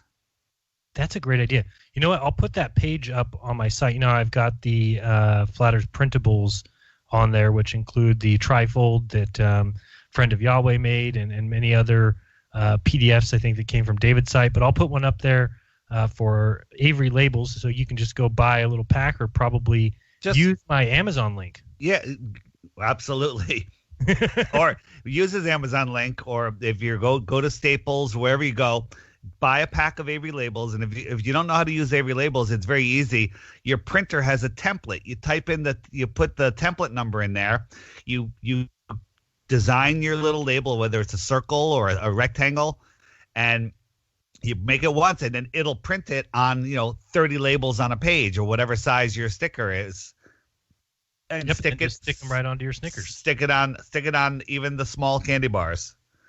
What would be better is don't cheap out. Buy the kids the big candy bars like they used to do in the 80s and the late 1900s. Don't buy bottle caps. Where you get those 2 candies in a wrapper. That's cheapskate. Yeah. And so give them a good candy bar with a real flatter sticker on it. That would be amazing. Another thing is, I have a bunch of friends that are teachers, and I haven't, they're not like very close, but when I see them, I'm going to say, hey, they have no idea I'm a flat earther. I'm going to say, have kids been mentioning flat earth? Because I think they're going to say, I've heard that, or if they didn't, eventually they're going to hear it. And I'm going to say, if they do, invite me in. I could straighten them out. I got to see this. This is going to be great. Yeah. Make sure you film it. I don't think we were done with Preston. Did you have another question for us? I think you said you had 2 and we only answered 1. Preston. All right, let's go to the yeah, he picked up right there. Are you still there? Hey. Can you hear me? Did you have another question for us? Yeah, I'll make it quick. So hopefully I don't offend people by saying this. I'm already offended. I'm offended. I'm offended. The limousine crash that happened in New York, I'm seeing a lot of things wrong with it. The only thing is I can't figure out a modem. So I mean, why would they fake something like that? Well, 1, I live right next to New York. 2, haven't heard anything about this limousine crash, but the motive could easily be they don't want people driving cars. They want everybody in driverless cars.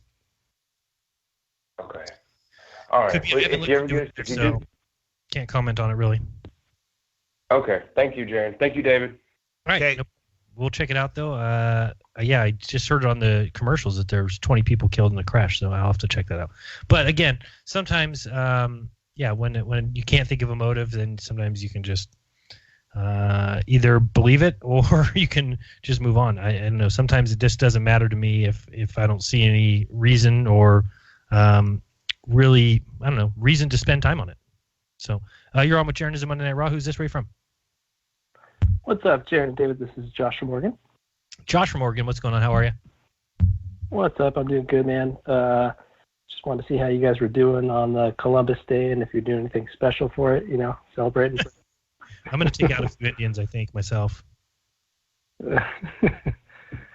Oh, man. Pretend the other thing I was just say. Yeah, those kind of things. Oh, man. Also, I was just going to say I was excited for the conference. I'm definitely going and excited to meet you guys. Fantastic. It won't be that great meeting, David, but I'll just warn you.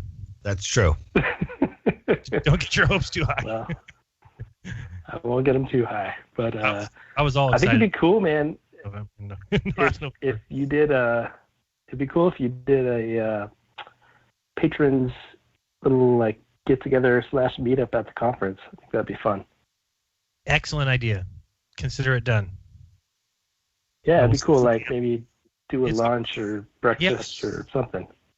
Yeah, it's hard to figure out a day to do it, but I will look at it and then I'll let everybody know over on Patreon because as long as there's not something planned, and I know there's only something planned, I think, for was the VIP dinner usually Friday night, David, right?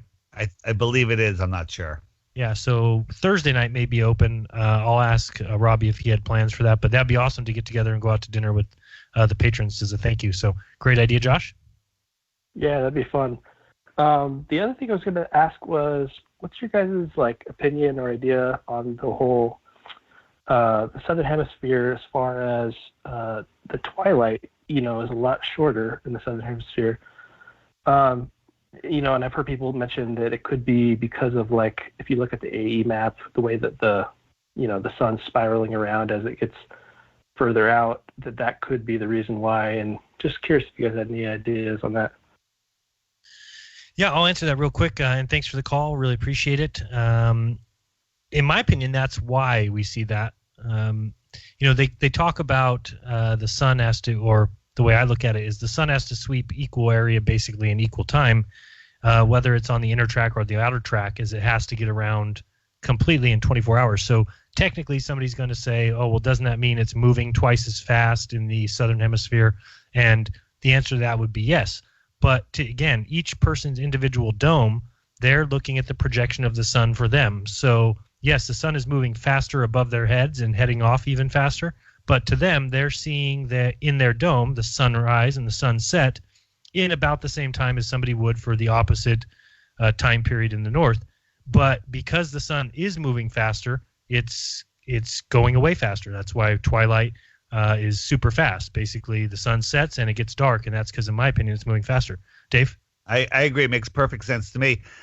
I believe that the sun's rise and set that we see is traveling no more than 200 miles from rise to set from my personal position and seeing it. I see it rise maybe 100 miles to the east and set maybe 100 miles to the west. Yeah, and really, if you're sitting out in the middle of a body of water, you could even say it's 3 miles to your rising in your east and 3 miles to the west where it sets. So it all is a matter of your personal dome. And so if you're out in the south, you're not going to see a difference in the speed of the sun because it's projecting to your atmospheric dome. So it's not moving fast enough relative to you to really notice that there's a difference much in the north. But where you would notice the difference is in sunrise and sunset and the times. And how long after do we get lit? And the other thing is that when I say that distance, it's only right at the lowest part of when you're just seeing it and when it's just leaving that you're seeing it really travel a farther distance. When it starts rising up, that might be the 3 mile mark. Right. And then it goes 3 miles down, and then usually it sets at that point because of atmospheric or land obfuscation.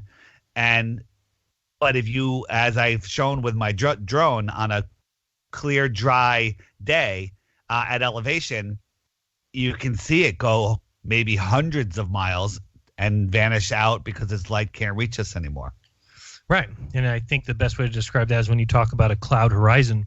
For me, the way I look at parallel lines and the way parallel planes would work, if you kind of picture the ground being a parallel, a plane, and then think of the sky being a parallel plane above you. When you think of that and you picture all the clouds going off in the distance, you have to realize that at a certain distance, all the clouds are going to basically gather together at that horizontal or at the horizon. And so the sun... The atmospheric cloud deck you're speaking of. The atmospheric cloud deck. The ACD. The ACD, there you go. And so you're seeing the sun set behind that. Now, you can't see that from the ground. When you're at the ground, you look and it looks like the sun is setting. You're actually seeing a reflection of the top of the sun in the bottom layer of the atmosphere, which, of course, when you when you reflect the top of a sphere, it's going to give the impression that you're looking at a gigantic sphere, circle. And so, that's what I think is happening. I think it's pretty obvious, and it explains everything that we see and everything that we don't see. So the ballers will come back and say, well, how come you can't zoom in and see the sun again like you can a boat? And that's because there's a huge difference. You were on the ground, so you have ground-based perspective versus celestial-based perspective. The sun is above the cloud deck that we're seeing. So when it moves away, it's moving behind something that you can't see through, no matter if you had a P5000. You can't see through something that's solid. On the ground, ground-based perspective, you're losing things due to two reasons. One, the thickness of the atmosphere and the distortion. But if that's clear, you're losing it mostly due to angular resolution. And that's where zooming in can increase that angular size. And boom, it's back again. Two completely different things. Yep. Let's go to another caller. You're on with Jeranism Monday Night Raw. Who's this? Where are you from? Hey, it's Josh again. You unmuted me. I was just listening. Sorry. I do that often. I'm not very good at realizing when they start packing up how many people are listening and how many people are calling.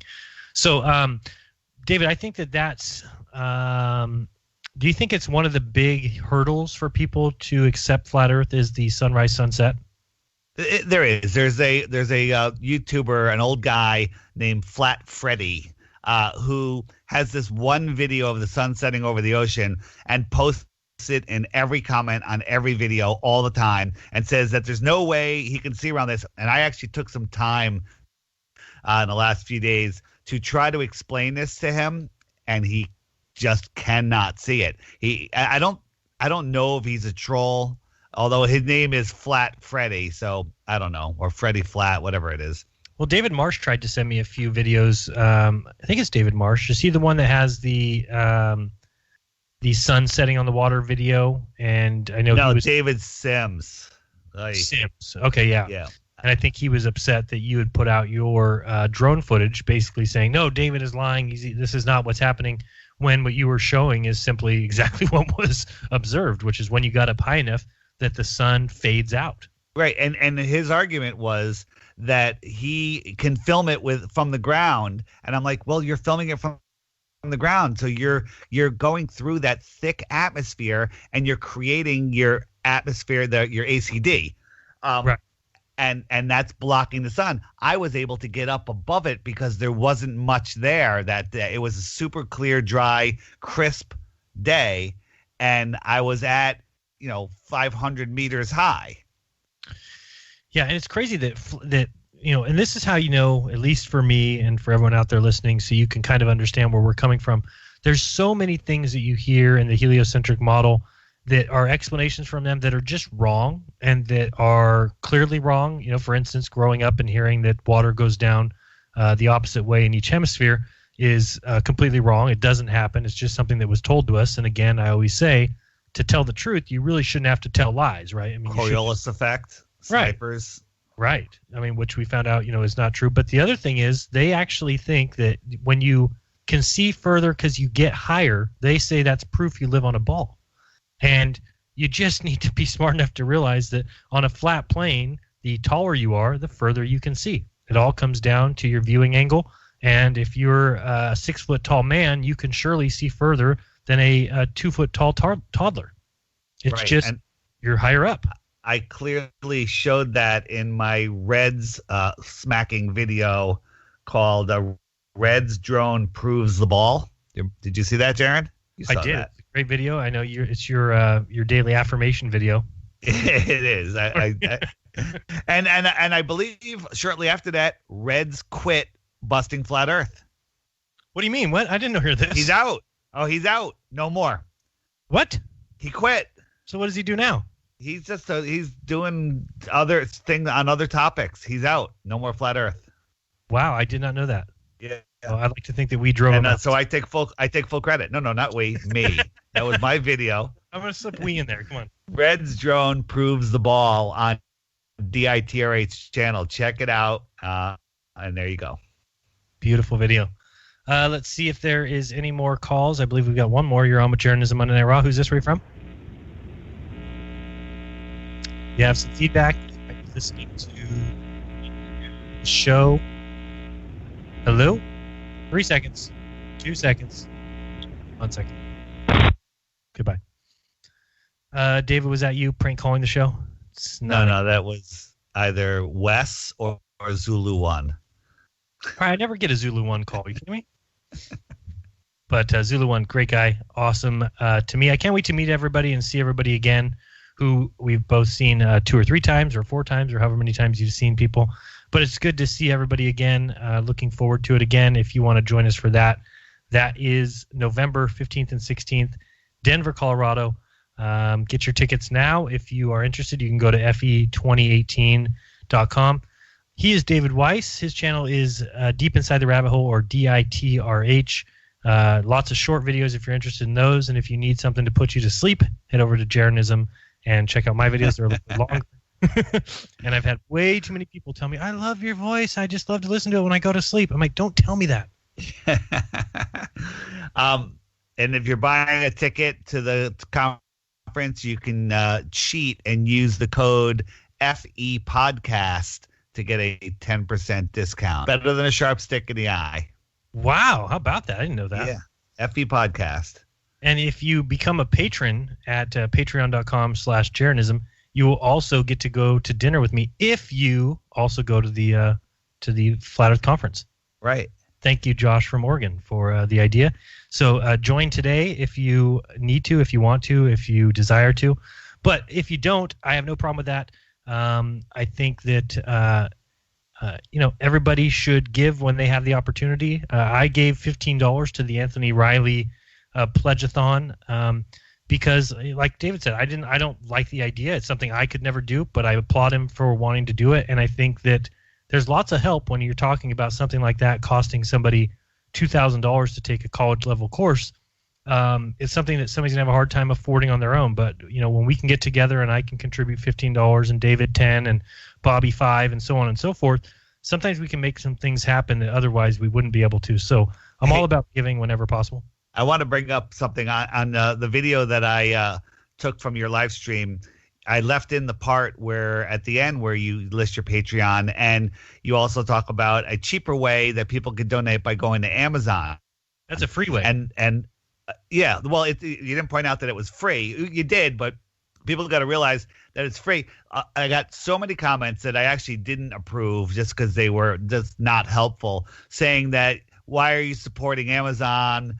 And the truth, and the answer is, I'll answer this for you, Jeran, is we're not supporting Amazon. We just know that people are lazy and convenient. And let me tell you something. I need something quick. I get it as Amazon because I could probably order it within the next 12 minutes and have it tomorrow by noon.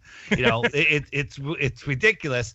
But Jeff Bezos is, in my opinion, is right next to Elon Musk and Joe Rogan as far as respectable people. So if you want to steal some of his profits, just use Jeran's link, and Jeran gets 2% approximately 2% of the sale. No skin off your back, only skin off of Jeff Bezos' back. And some things are much higher. I think like if you buy a book, like it's even as high as like 10%. So there's different percentages, but it's awesome and helps me out a bunch and is free for you. And again, if you're not shopping at Amazon, I'm certainly not telling you to shop at Amazon. Right. But if you are, why not rip off Jeff Bezos? Right. Exactly. Okay. Send a little this way. So that would be awesome. I always appreciate that. And you can just go to j.mp/Jeran, JERAN, and then you can put it as your bookmark. And every time before you shop, you just click it and you're there and boom, easy. And if you forget that almost impossible thing to remember, which is actually simple, but it's just one of those things that I haven't memorized yet, you just go to Jeranism.com, upper right corner, Amazon link, click it, and you're shopping. That easy. Totally. Yeah. So, nope, I thought we had a caller, and they called and hung up. So that was it. So, so no more calls. We're going to close down the calls, but next week, give us a call. We would love to talk or chat. I guess if you called within the next 2 minutes, you could get on. And here's something to do. Please. We preach to the choir a lot because it makes the choir better singers. And when we're talking, when we have that opportunity, what's that? That was a good one. Who gave you that one? I just made it up. It just came out of my mouth. Shit. I believe the good Lord spoke these words through me. Dean Odell? Yeah, it must have been Dean Odell. Yes. So come with your during the week as you're watching things, as you're talking to people. When someone asks you a question that you don't have the best answer for, write it down and then ask us, or bring it to us, and maybe we have a better answer, because I have a lot of answers. I think that is my strong point, is helping beginner Globers. It's actually really beginner flat earthers.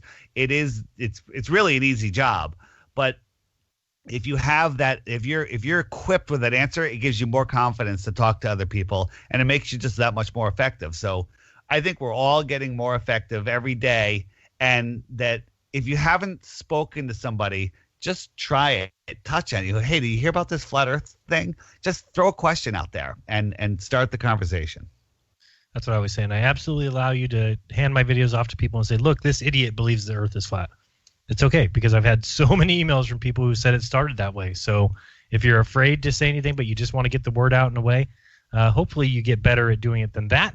But in the meantime, go ahead and just say, hey, have you been looking at this flat earth stuff? Check out this video, share it in an email, share it on your social media, and at least you don't look like the immediate fool. And of course, we know that it's not foolish. It's just the result of being lied to, and it's tough to get through that little hump. That hump of you can call it blockage, you can call it cognitive dissonance, whatever you want to call it. It's simply our inability to get over the fact that we've been lied to, and that we don't know everything. And to me, you may listen to the show and say, hey, these guys don't know anything about the flat Earth. They don't know how the sun works. They don't know what the moon is, or whatever you want to say. And to me, just like I've heard in so many other quotes, but I'd rather have no answers than to have answers that are wrong. And that's the way that we were brought up, is to be given all the answers. It makes you not interested in the world. David, before you start listening to Flat Earth or hearing about Flat Earth, I mean, how often did you even look at the moon or care about the sunset?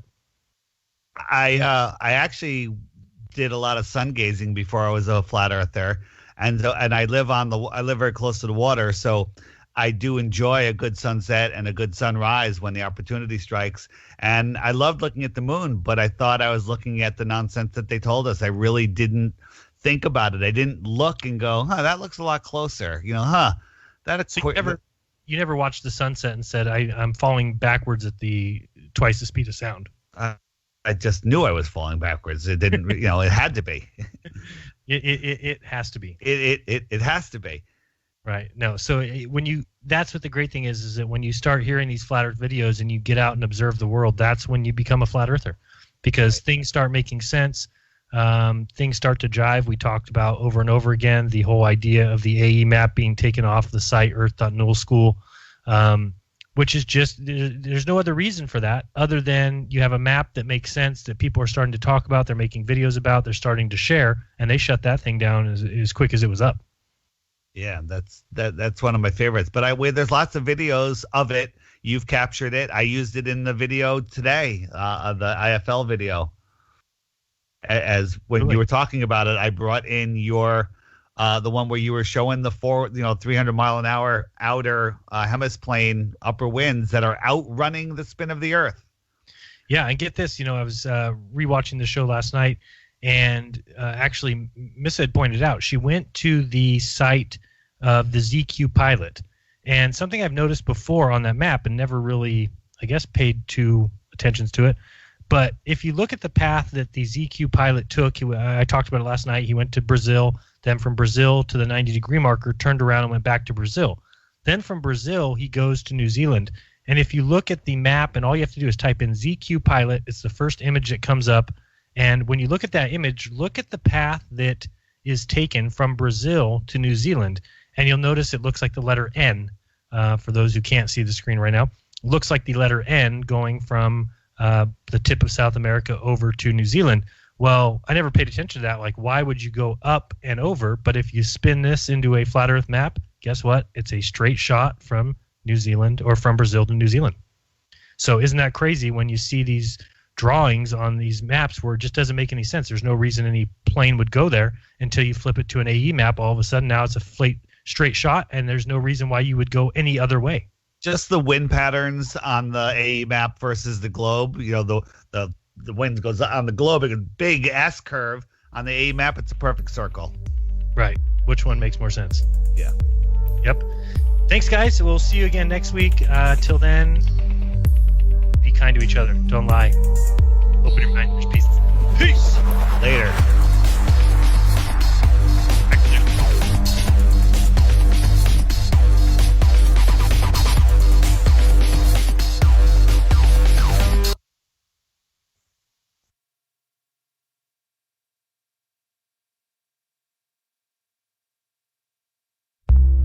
Censorship and regulation is becoming an ever-growing problem in today's modern media.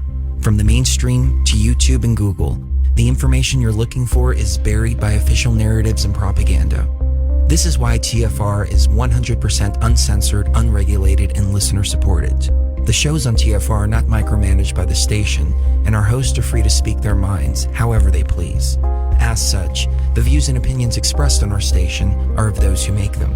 If you happen to hear anything offensive on TFR, please send us an email to toughtitty@tfrlive.com, and we'll be happy to tell you that we really don't give a damn. We stand for freedom of speech and non-censorship. If you also stand for free speech, you can go to tfrlive.com/signup and sign up for a TFR supporter pass and help us in our mission to keep the airwaves uncensored and unregulated. TFR Live, your uncensored and unregulated protection from deception. Deadly Chicago hospital shooting, California wildfires. I'm Ann Cates. A gunman is dead after opening fire at a Chicago hospital, killing 3 others. Chicago Mayor Rahm Emanuel. The city of Chicago lost a doctor, pharmaceutical assistant, and a police officer, all going about their day, all doing what they love. The search for victims of the Northern California wildfire has been stepped up, with hundreds still unaccounted for as heavy rains approach. Correspondent Nick Watt reports residents whose homes were destroyed are in need. Many of the people made homeless by this fire are still in these kind of makeshift campsites in places like the Walmart parking lot across the street from where we are. Authorities are now trying to move them into regular shelters, but one Red Cross worker we spoke to this morning, he said the Red Cross shelters, they're life rafts, they're not cruise ships. These are temporary solutions. The blaze, which is 2/3 contained, has scorched 151,000 acres, destroyed more than 12,000 homes and businesses, and left at least 77 people dead. President Trump is once again weighing in on the murder of a Washington Post columnist. Just like the president's denials that Russia influenced the 2016 election, top Democrat on the Foreign Relations Committee, Senator Ben Cardin, says Mr. Trump is in that mode over the killing of Jamal Khashoggi. Once again, we have the intelligence community telling us Crown Prince was very much directly involved in this murder. Here, the president is saying, well, I believe the Crown Prince. The president very clearly is trying to dodge what he needs to do, and that is to take action and hold the Crown Prince accountable. President Trump has hedged on taking any action against Crown Prince Mohammed, arguing Saudi Arabia is important to U.S. jobs. Bob Costantini, Washington. Wall Street plunged today. The Dow Jones Industrial Average fell 396 points. The S&P off 46. The Nasdaq down 219. I'm Ann Cates.